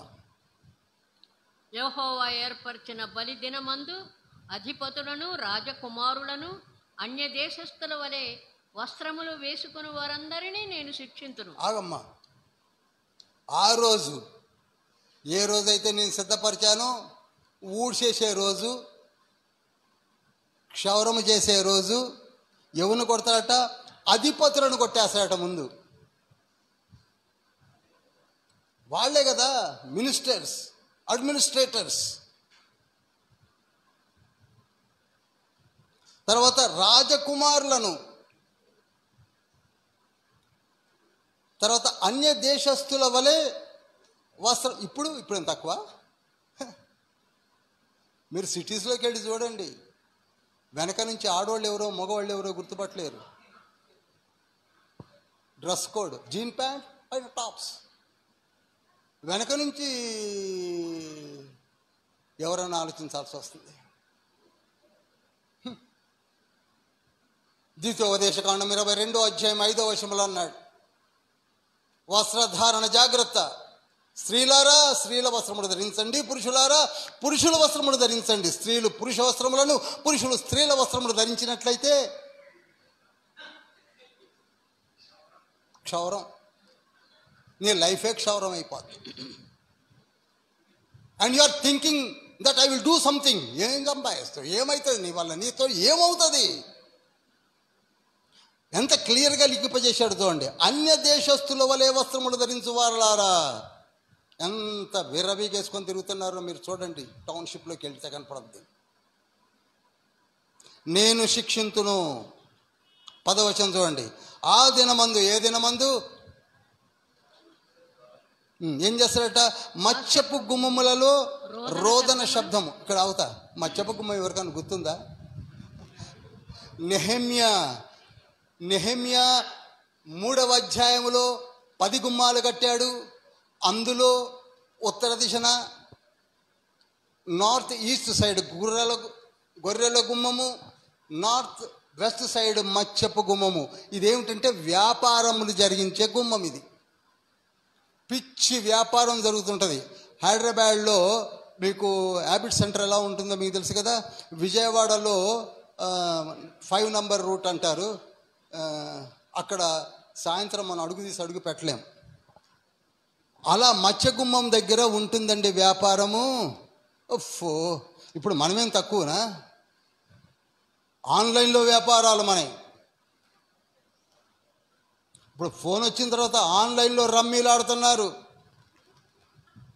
ఇవాళ పేపర్లో చూశాను, ఒక కానిస్టేబుల్ తన సర్వీస్ రివాల్వర్తో కాల్చుకొని తెచ్చాడు. ఎందుకంటే ఆన్లైన్లో ఆడి డబ్బులు పోగొట్టుకొని అప్పులు పాలై ఉద్యోగస్తుడు గొంతులు కాల్చుకొని తెచ్చాడు. ఆన్లైన్ వ్యాపారాలు. అప్పళంగా ఎలా సంపాదించాలి, ఇది మన 2 days ట్రెండ్. Online business. అది ఎవరో అంటే అనుకోవచ్చు, క్రైస్తవులు. సరే, క్రైస్తవులు కొంచెం పక్కా పెడదాం. దేవుని సబ్మిటెడ్ వెసల్స్. బుక్ ఆఫ్ ప్రావెర్బ్స్, సామెతల గ్రంథం 13వ అధ్యాయం 11వ వచనంలో ఉంది. అప్పడంగా డబ్బులు సంపాదించుకుంటే ఉన్నాయి పోతాయి, అన్నీ పోతాయి, చివరికి వేలుకు వేలు, లక్షలు లక్షలు పోగొట్టుకుంటున్నారు. ఎందుకు ఆశ? అందుకే సామెతల గ్రంథము 23వ అధ్యాయం 4వ వచనంలో అన్నాడు, నీకెందుకు ఆశ? ధన వ్యామోహం ఎందుకు? అందుకే మొదటి తిమోతి పత్రిక 6వ అధ్యాయం 9, 10, 11, 12 వచనాల్లో కూడా అన్నాడు, నీకెందుకు, నేనున్నాను కదా. Pray to me, I will give you everything. నీవు నా కుమారుడవు, నాకు నీ మనస్సును నీ హృదయమును ఇచ్చి నీవు నాలో ఉండమన్నాను కదా. నాలో ఉండవలసింది పోయి నువ్వు వ్యాపారాలు ఎందుకు చేస్తున్నావు? అన్య దేవతల దగ్గరికి ఎందుకు పోతున్నావు? చిలక చేశాలు నీకెందుకు?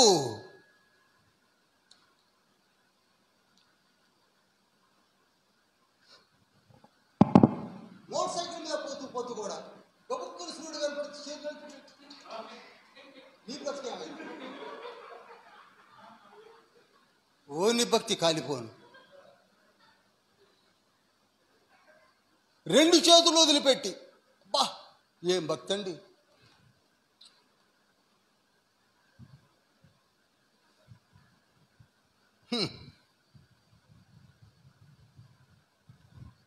మత్స్యపు గుమ్మములలో రోదన వినపడద్ది, అట్లా కొడతాను అంటున్నాడు. ఇక బిజినెస్ కాదు, సూసైడ్ కమిట్మెంట్సే జరుగుతాయి. ఇది నేను చదివినప్పుడు చాలా బాధపడ్డాను. పట్టణపు దిగువ భాగమున అంగలార్పు వినపడుతుంది. పట్టణపు దిగువ భాగము పెంట గుమ్మం, ఇటు పక్కన ధార గుమ్మము, అటు పక్కన నీటి గుమ్మము, అటుపైన గుర్రముల గుమ్మము, అటుపైన తూర్పు గుమ్మము.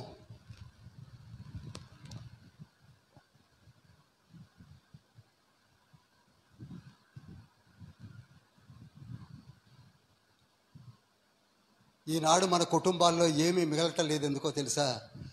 Your perfection of submission is totally I hate అంటున్నాడు.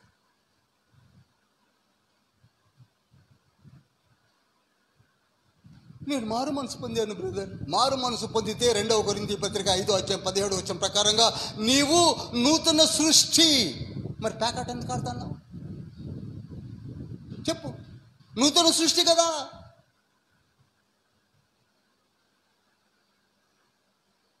నీకు గేమ్లు ఎందుకు, రమ్మీలు ఎందుకు?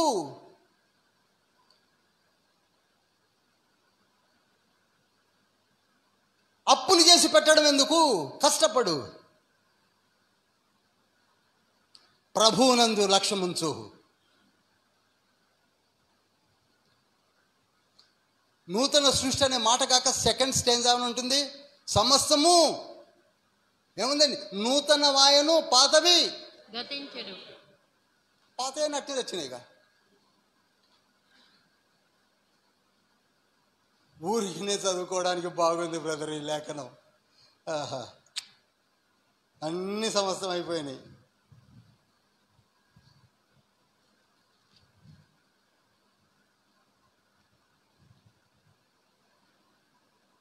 ఇక 17వ వచనంలోకి వద్దామా?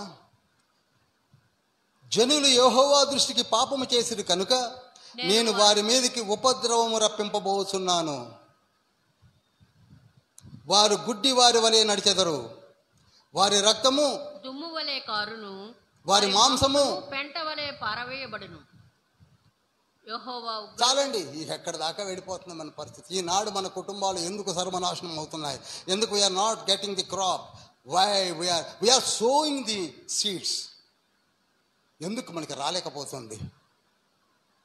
చెప్పండి ఎందుకు? నీ హృదయంలో ఉన్న లిటిల్ 7 ఫాక్సెస్, వాటిని వదలలేవు. ఏమైంది బ్రదర్? తింటే ఏమైందని ఒకళ్ళు, ఉంటే ఏమైందని ఒకళ్ళు. ఏమైంది చూడండి. ఎవరిని అడ్డం వస్తారు ఎప్పుడు?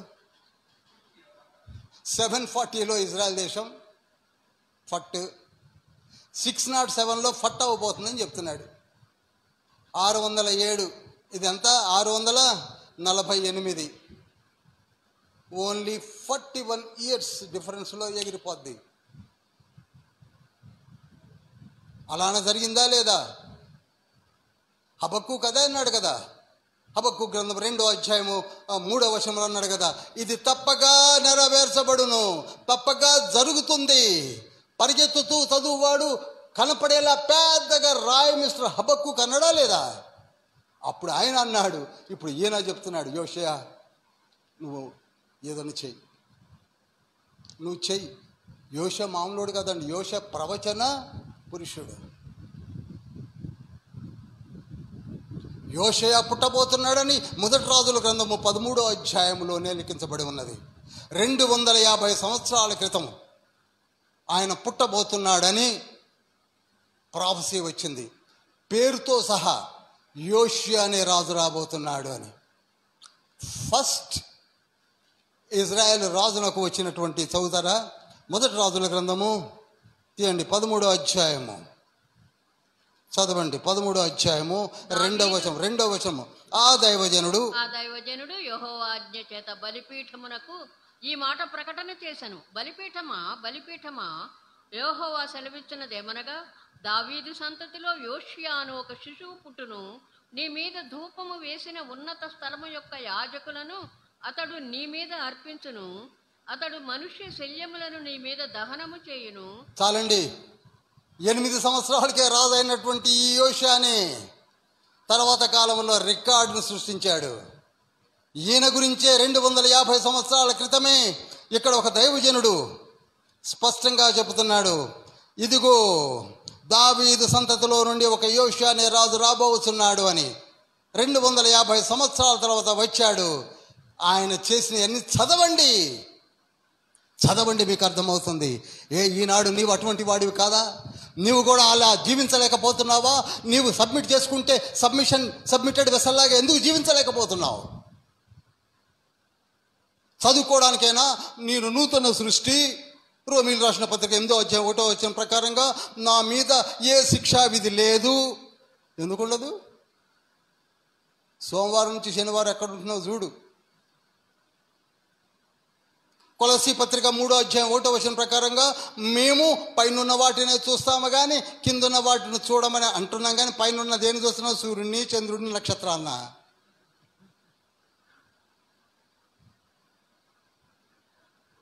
మాటలు చెప్పుకోవడానికి జీవిస్తున్నావా?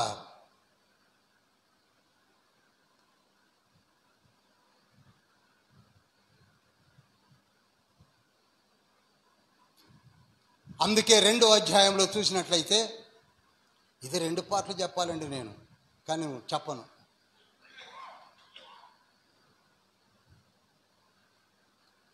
2వ అధ్యాయములో 9 దేశాలకు అల్టిమేటం ఇస్తున్నాడు, యూదయ ఇజ్రాయెల్కే కాక.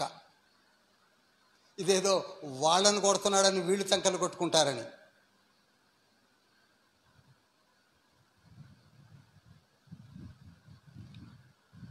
తొమ్మిది దేశాలకి.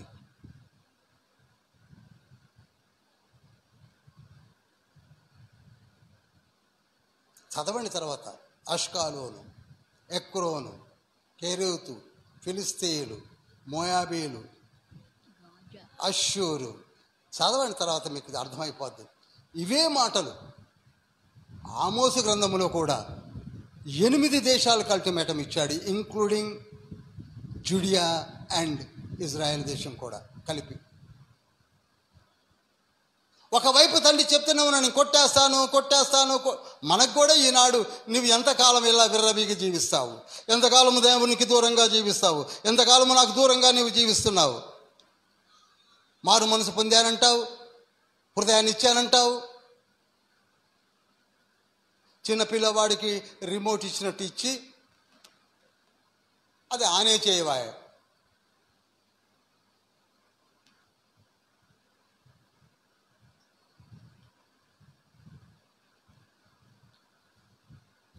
అందుకే తండ్రి అంటున్నాడు, 3వ అధ్యాయంలోకి వస్తున్నాను, 1వ వచనంలో, ముష్కరమైనదియు భ్రష్టమైనదియు అన్యాయము చేయునదియు నగు పట్టణమునకు శ్రమ.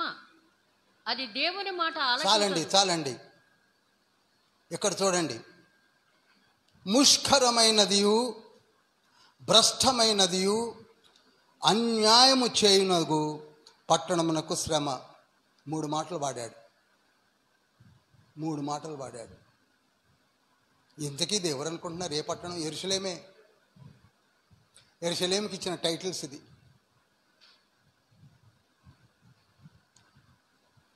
అది దేవుని మాట ఆలకించదు, శిక్షకు లోబడదు, యెహోవా యందు విశ్వాసం ఉంచదు, దేవుని యొద్దకు రాదు. ఎన్నిసార్లు చదివినా ఇవే మాటలు ఈనాడు మనకు అప్లికబుల్. మనం పోయినసారి కూడా పాడాం కదండి, వాక్యము చదువుట మరిచితిని. అలానే ఉంటుంది. ఇక చూడండి, ఆ పట్టణంలో ఎలా ఉంటుందంటే, దాని మధ్య దాని అధిపతులు గర్జన చేయు సింహములు. ప్రగల్భాలు కొడతారు సింహాల్లాగా, గర్జన చేస్తూ తిరుగుతుంటారు అధికారులు. దాని న్యాయాధిపతులు రాత్రులందు తిరుగులాడుచూ ఎర కొరకు వెతుకుతుంటారు. సేమ్ థింగ్ హ్యాపెండ్ కదా at the time of John. యోహాను సువార్త 8వ అధ్యాయం 1 నుంచి 10 వచనాల్లో వాళ్ళు తెల్లవాళ్ళు తిరిగి ఎవరిని పట్టుకొచ్చారు? ఒక వ్యభిచారం చేస్తున్న స్త్రీని పట్టుకొచ్చారు. రాత్రులంతా దీపాలు వెలిగించుకొని వాళ్ళు తిరిగేదానికి. అధిపతులు చేసే నిర్వాకం అది, యాజకులు చేసే నిర్వాకం ఇది. తెల్లవాళ్ళు తిరుగుతారు, ఏమీ మిగలకుండా భక్షించు తోడేళ్ళు అన్నాడు. ఎవరిని తోడేళ్ళు అంది? న్యాయాధిపతులను. ఇక 4వ వచనం, దాని ప్రవక్తలు గప్పాలు కొట్టువారు. ఈనాడు మనమేం తక్కువ? ఏం గప్పాలు కొడతారు తెలుసా? గబుక్కున్న పౌలు వచ్చినా కానీ సిగ్గుపడతాడేమో. అందరినీ ఓడిచేసాను బ్రదర్ అంటారు. ఏంటో మరి, సింగిల్ ఫైట్స్ అట.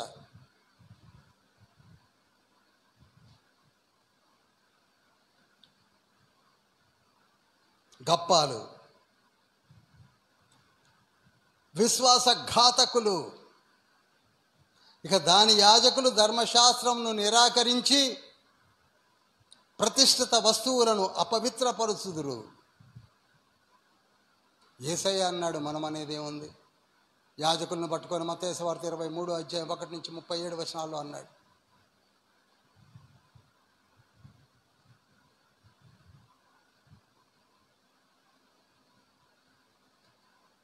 మారాలండి. ఒక రకంగా చెప్పాలంటే జఫర్ని చదువుతుంటే భయం వేస్తుంది.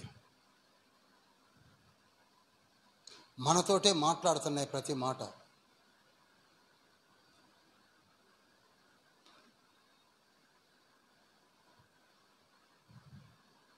ఐదవ వచనం చూడు, అయితే న్యాయము తీర్చి యెహోవా దాని మధ్యనున్నాడు. ఇవన్నీ మీరు చేస్తున్నారు కదా, ఇప్పుడు మీకు ఏ ట్రీట్మెంట్ ఇవ్వాలో నాకు తెలుసు, నేను మధ్యలో ఉన్నాను. అదే ట్రీట్మెంట్. ఏం ట్రీట్మెంట్ అండి? కొట్టిపారేయడం. కొట్టిపారేస్తాను.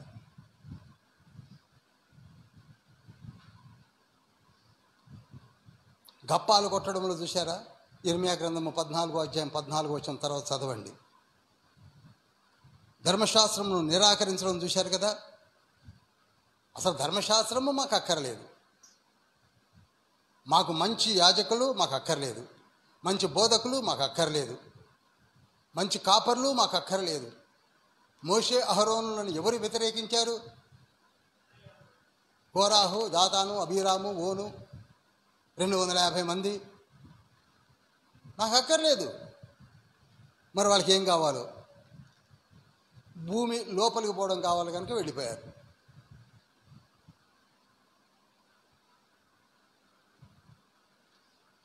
నీతిహీనులు సిగ్గెరుగరు.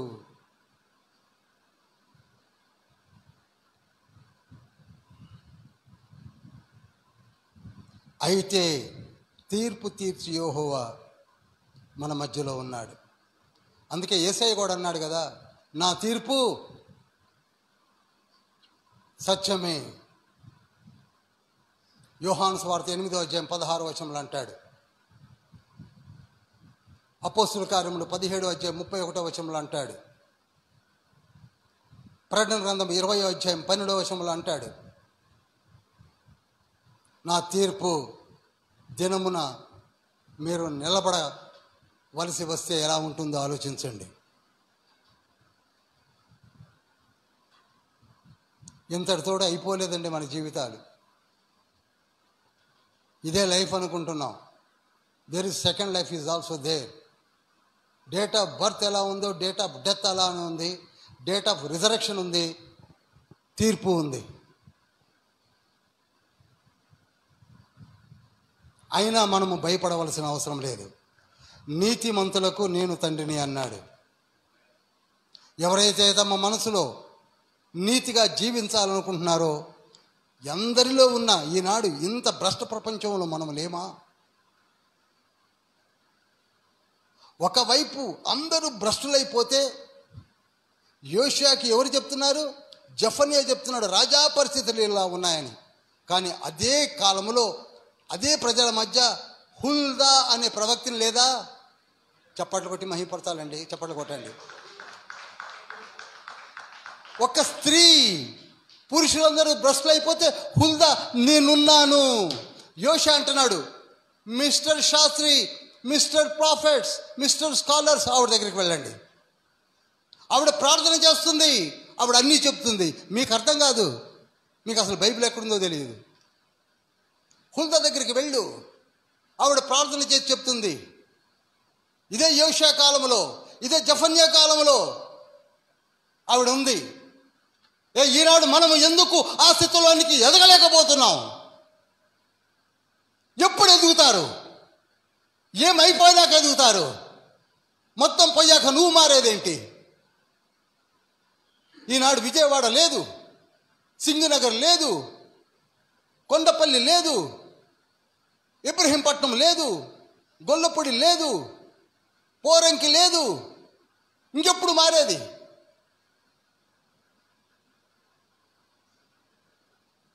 ఖమ్మంతో సహా తుడుచుకుపోయింది.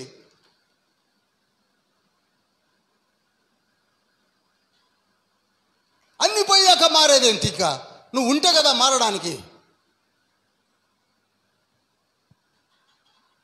ఇంకొకళ్ళు బయలుదేరు, లేదు బ్రదర్, సమాధిలో కూడా సువార్త చెప్తారట.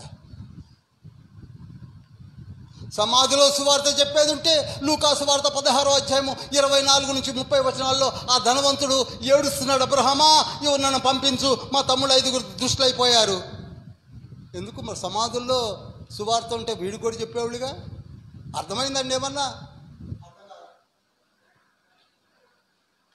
సమాధిలో సువార్త ప్రకటించేది ఉంటే ఈ ధనవంతుడికి కూడా సువార్త ప్రకటించబడి మారేవాడే కదా, వాడి గురించి ఆడడం దేనికి?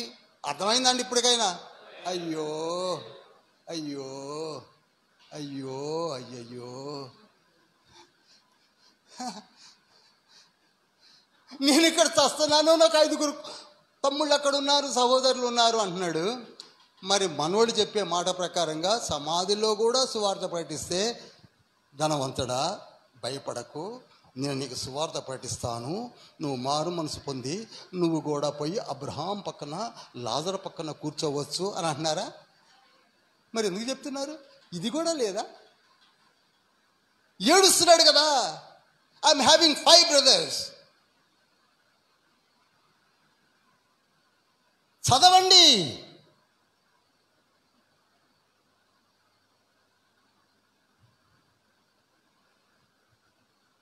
ఎక్కడైనా సరే, ఎప్పుడైనా సరే దేవుని బిడ్డలు ఎప్పుడు విశ్వాసులు ఉంటారు.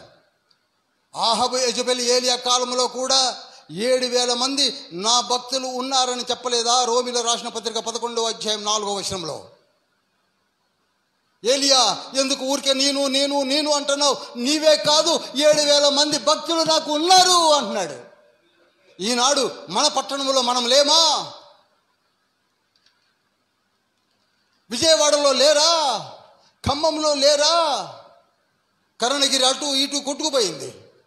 ఒక గోదావరి నది ప్రవహించినట్టే ప్రవహిస్తుంది. క్లిప్పింగ్ చూడండి. అప్పటికీ తండ్రి ఏమంటున్నాడు? ఇక్కడనే ఉంది చూడండి, జెఫన్యా గ్రంథము 2వ అధ్యాయం 3వ వచనంలో, దేశములో సాత్వికులై ఆయన న్యాయ విధులను అనుసరించి సమస్త దీనులారా యెహోవాను వెతుకుడు. మీరు వినయ మనస్సు కలవారై నీతిని అనుసరించిన ఎడల ఒకవేళ ఆయన ఉగ్రత దినమున మీరు దాచబడుదురు. yes, still you are having opportunity. ఈనాడు మనకు ఉన్నది. నేను కాపాడుకుంటాను, నేను ఎత్తుకుంటాను, నీ కుటుంబం నాది, నీవు నా కుమార్తెవు, నీవు నా కుమారుడవు. 20వ వచనం చూడండి. ఆ కాలమున మీరు చూచుచుండగా నేను మిమ్మల్ని చెరలో నుండి రప్పించి మిమ్మల్ని సమకూర్చిన తర్వాత మిమ్మల్ని నడిపించును. నిజముగా భూమి మీద ఉన్న జనులందరి దృష్టికి నేను మీకు ఖ్యాతిని మంచి పేరును తెప్పించును. ఇదే యెహోవా వాక్కు. తండ్రి చెప్తున్నాడు, ఇట్స్ మై ప్రామిస్. అలానే తెప్పించాడు. 1948 మే 14న అందరూ వచ్చారు. జకర్యా గ్రంథం 7వ అధ్యాయం 7వ వచనం ప్రకారంగా, జకర్యా గ్రంథం 8వ అధ్యాయం 7వ వచనం ప్రకారంగా, ఎక్కడున్నా సరే నేను రప్పిస్తాను, నా జనులను నేను రప్పించుకుంటాను. 1900 సంవత్సరాల తర్వాత మళ్ళా రప్పించుకున్నాడు. ఈనాడు ఎటువంటి స్ట్రాంగ్ సిటీ అని పిలువబడుతుందో చూడండి. దద్దర్లాడిస్తున్నారు. న్యూస్ చూడండి, BBC న్యూస్ చూడండి. దడిసిపోతున్నారు చుట్టుపక్కల వాళ్ళంతా. Not even 1 crore population. వాళ్ళు వాడే యామినేషన్ కానీ వాళ్ళ యాక్యురసీ కానీ only because of God's grace.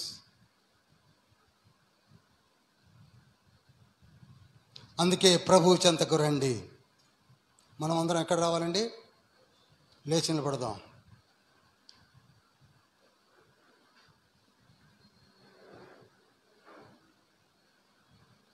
ప్రభు చెంతకు వద్దాం. లేచి నిలబడండి. 2 చేతులు పైకెత్తుదాం. సంతోషంతో రండి. నేను మరలా మీకు చెప్తున్నది ఒకటే ఒక మాట.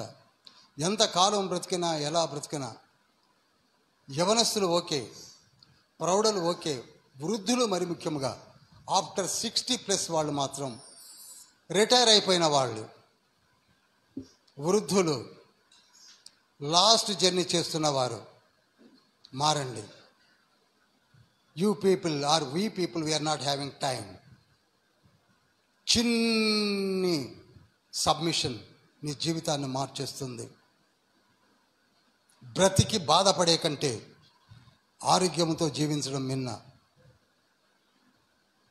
60వ ఏట నుంచి అన్నీ వెనక్కి తిరుగుతాయి. అప్పుడు నీకు తండ్రి ప్రొటెక్షన్ కావాలి. పరమ వైద్యుడైన యేసయ్య కావాలి. ఆయన యందు నువ్వు ఉండాలి. ఆయన ఇచ్చు ఆరోగ్యంను నువ్వు పొందుకోవాలి. పరలోక రాజ్యమునకు నువ్వు బాటలు వేయాలి. నీ కుమారులకు కుమార్తెలకు ఈ బ్లెస్సింగ్స్ని ట్రాన్స్ఫార్మ్ చేయాలి. 2 చేతులు పైకెత్తండి. మారు మనసు పొందిన యవనస్తులారా, సబ్మిటెడ్ వెసల్స్తో ఉన్నవారులారా సంతోషించండి. ఎందుకనగా మిమ్ములనే తండ్రి కోరుకుంటున్నాడు. జఫన్యాను కోరుకున్నాడు. జఫన్యా యొక్క బోధలు విని, జఫన్యా యొక్క నడిపింపును విని యోషియా ఎంతగా మారిపోయాడో చూశారా?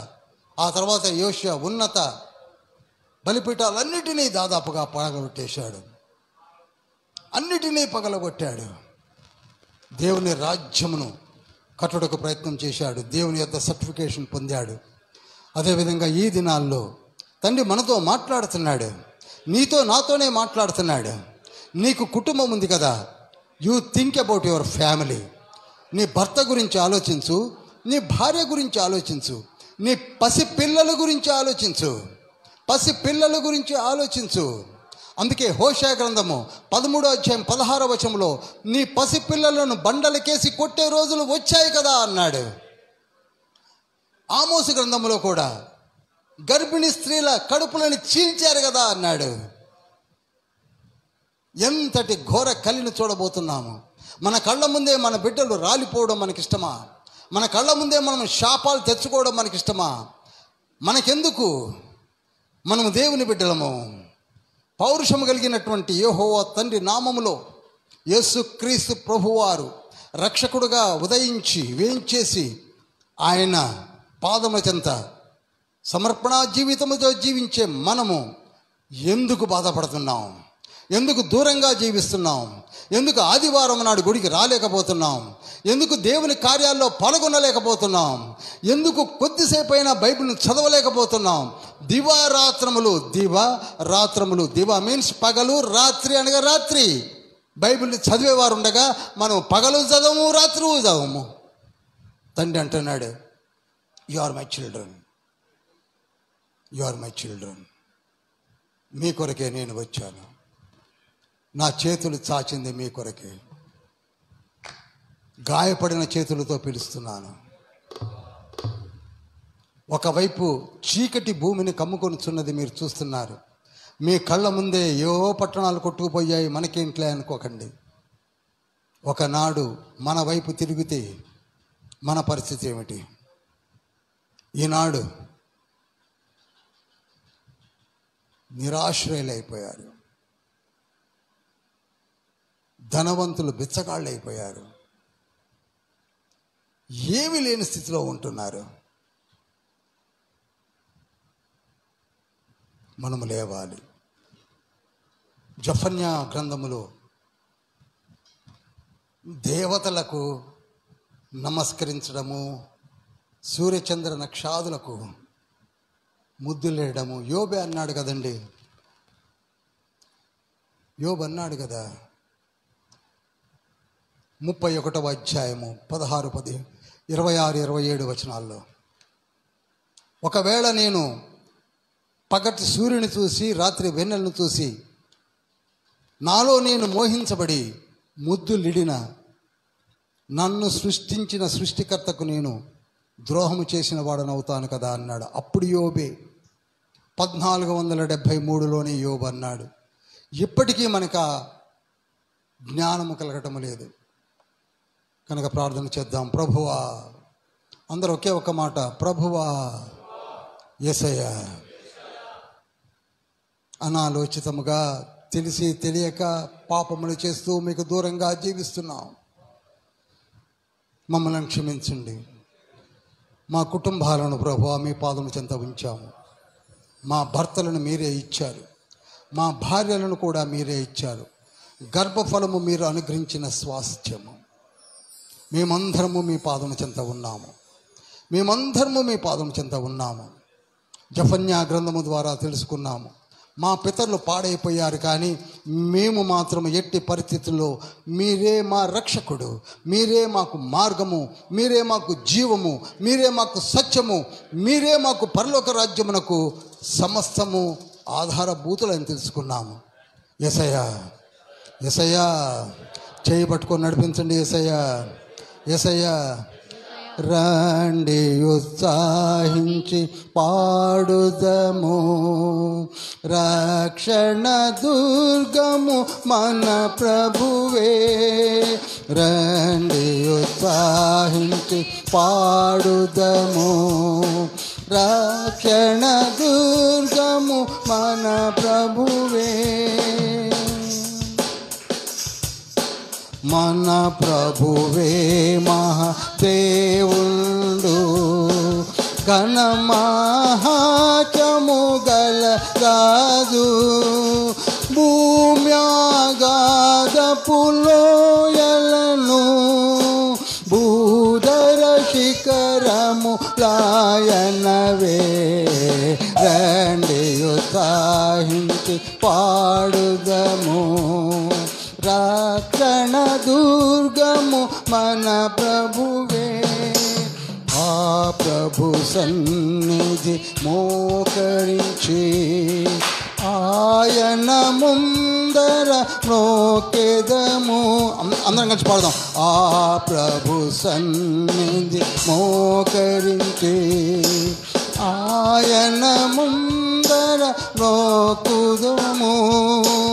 ఆయన మాటలు గైకొనినా అయ్యవి మనకెంతో మేలగును.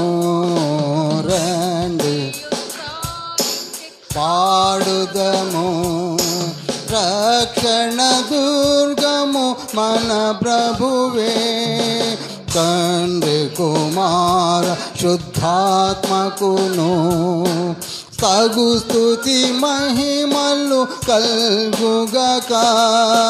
తండ్రి కుమార శుద్ధాత్మకును తగు స్తుతి మహిమలు కల్గుగక. ఆదిని ఇప్పుడు ఎల్లప్పుడు అయినట్లు యుగముల నోను. ఆమెన్. రండి ఉత్సాహించి పాడుదము, రక్షణ దుర్గము మన ప్రభువే. రక్షణ దుర్గము మన. He is our fortress. ఆయనే మన కోట, ఆయనే మన దుర్గము. ఆయనే 27వ కీర్తన 1, 2, 3 వచనాల్లో, 91వ కీర్తన 1, 2 వచనాల్లో, 100వ కీర్తన 1, 2, 3, 4 వచనాల్లో ఆయన పాదముల చెంతనే మనకు స్థావరము ఏర్పరచబడి ఉన్నది. అందుకే యేసయ్య అన్నాడు యోహాను సువార్త 14వ అధ్యాయం 2, 3, 4 వచనాల్లో, ఇదిగో నేను మీకు ముందుగా వెళుతున్నాను, నా తండ్రి ఇంట అనేక స్థలములు కలవు, నేను మీకు స్థలము సిద్ధపరచ వెళుతున్నాను. I will come again, I will come again, I will come again. ఎవరైతే నా యందు లక్ష్యం ఉంచి ప్రార్థన చేస్తూ నా కొరకు వేచి ఉన్నారో వారిని తప్పకుండా తీసుకొని వెళతాను, వెళతాను, వెళతాను, వెళతాను, వెళతాను. Thank you Jesus, thank you my lord. ఎవరికి లేని గొప్ప ఆధిక్యతను మీరు మాకిచ్చారు, ఎవరికి లేని గొప్ప రక్షణ మీరు మాకిచ్చారు. మేము ధన్యులము, ధన్యజీవులము. మా కుటుంబాలు మీ పాదం చెంత పరిచి ఉంచాము. మా బిడ్డలను మీరు ఎత్తుకోండి, మా కుమారులను ఆడించండి, మాలో పెను మార్పును తీసుకొని రండి, మాలో బలహీనతలను తీసివేయండి, ప్రార్థనా జీవితమును బలపరచండి, వడలిన సడలిన మోకాళ్ళను చేతులను బలపరచండి. మీ కృప మాకు కావాలి, మీరే మాకు కావాలి, మీరు మా ఇంటికి రావాలి. యేసయ్యా, యేసయ్యా, యేసయ్యా, యేసయ్యా, యేసయ్యా, యేసయ్యా, నీవు నాకు కావాలి, నీవు నాకు కావాలి నాయనా, నీవు నాకు కావాలి.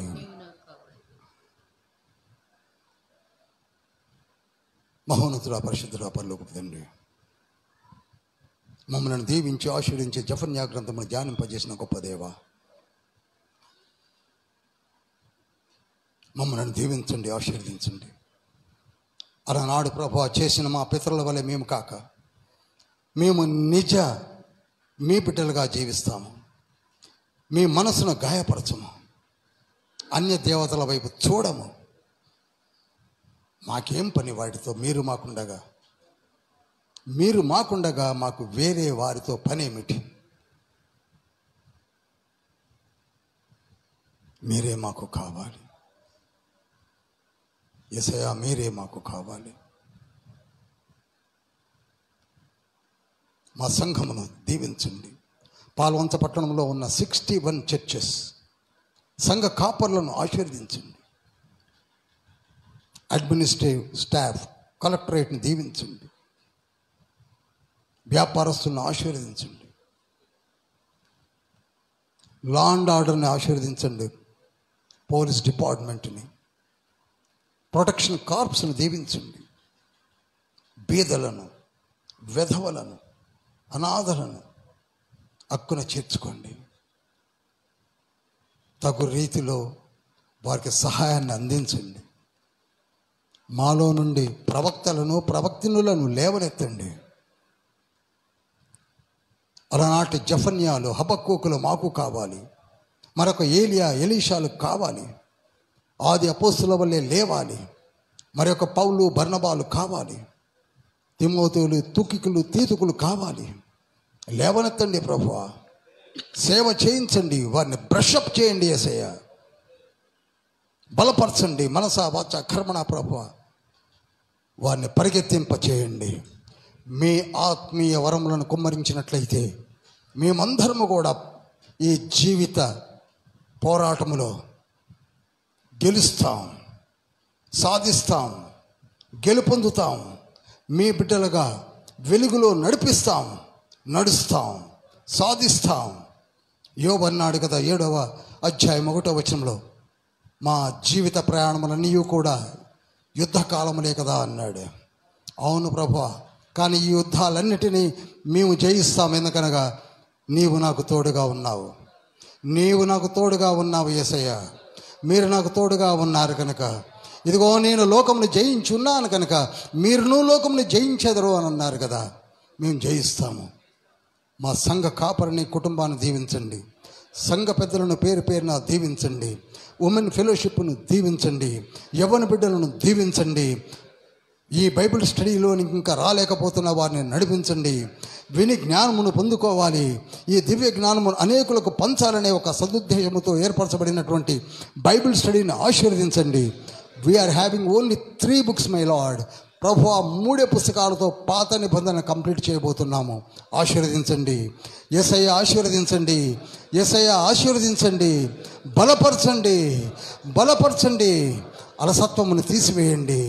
బలపరచండి యేసయ్య, మీ కృప మాకు అనుగ్రహించండి. యేసయ్య, మా ప్రార్థన ఇంతే, మీరు మాకు నేర్పిన ప్రార్థన ఇదే. ఈ సువార్తను అనేకులకు పంచుతాం, మేము పోరాడతాం, ఐక్య విచారంలో నుండి బయటికి వస్తాం. మా చిన్ని తప్పులను క్షమించండి. ఇక మేము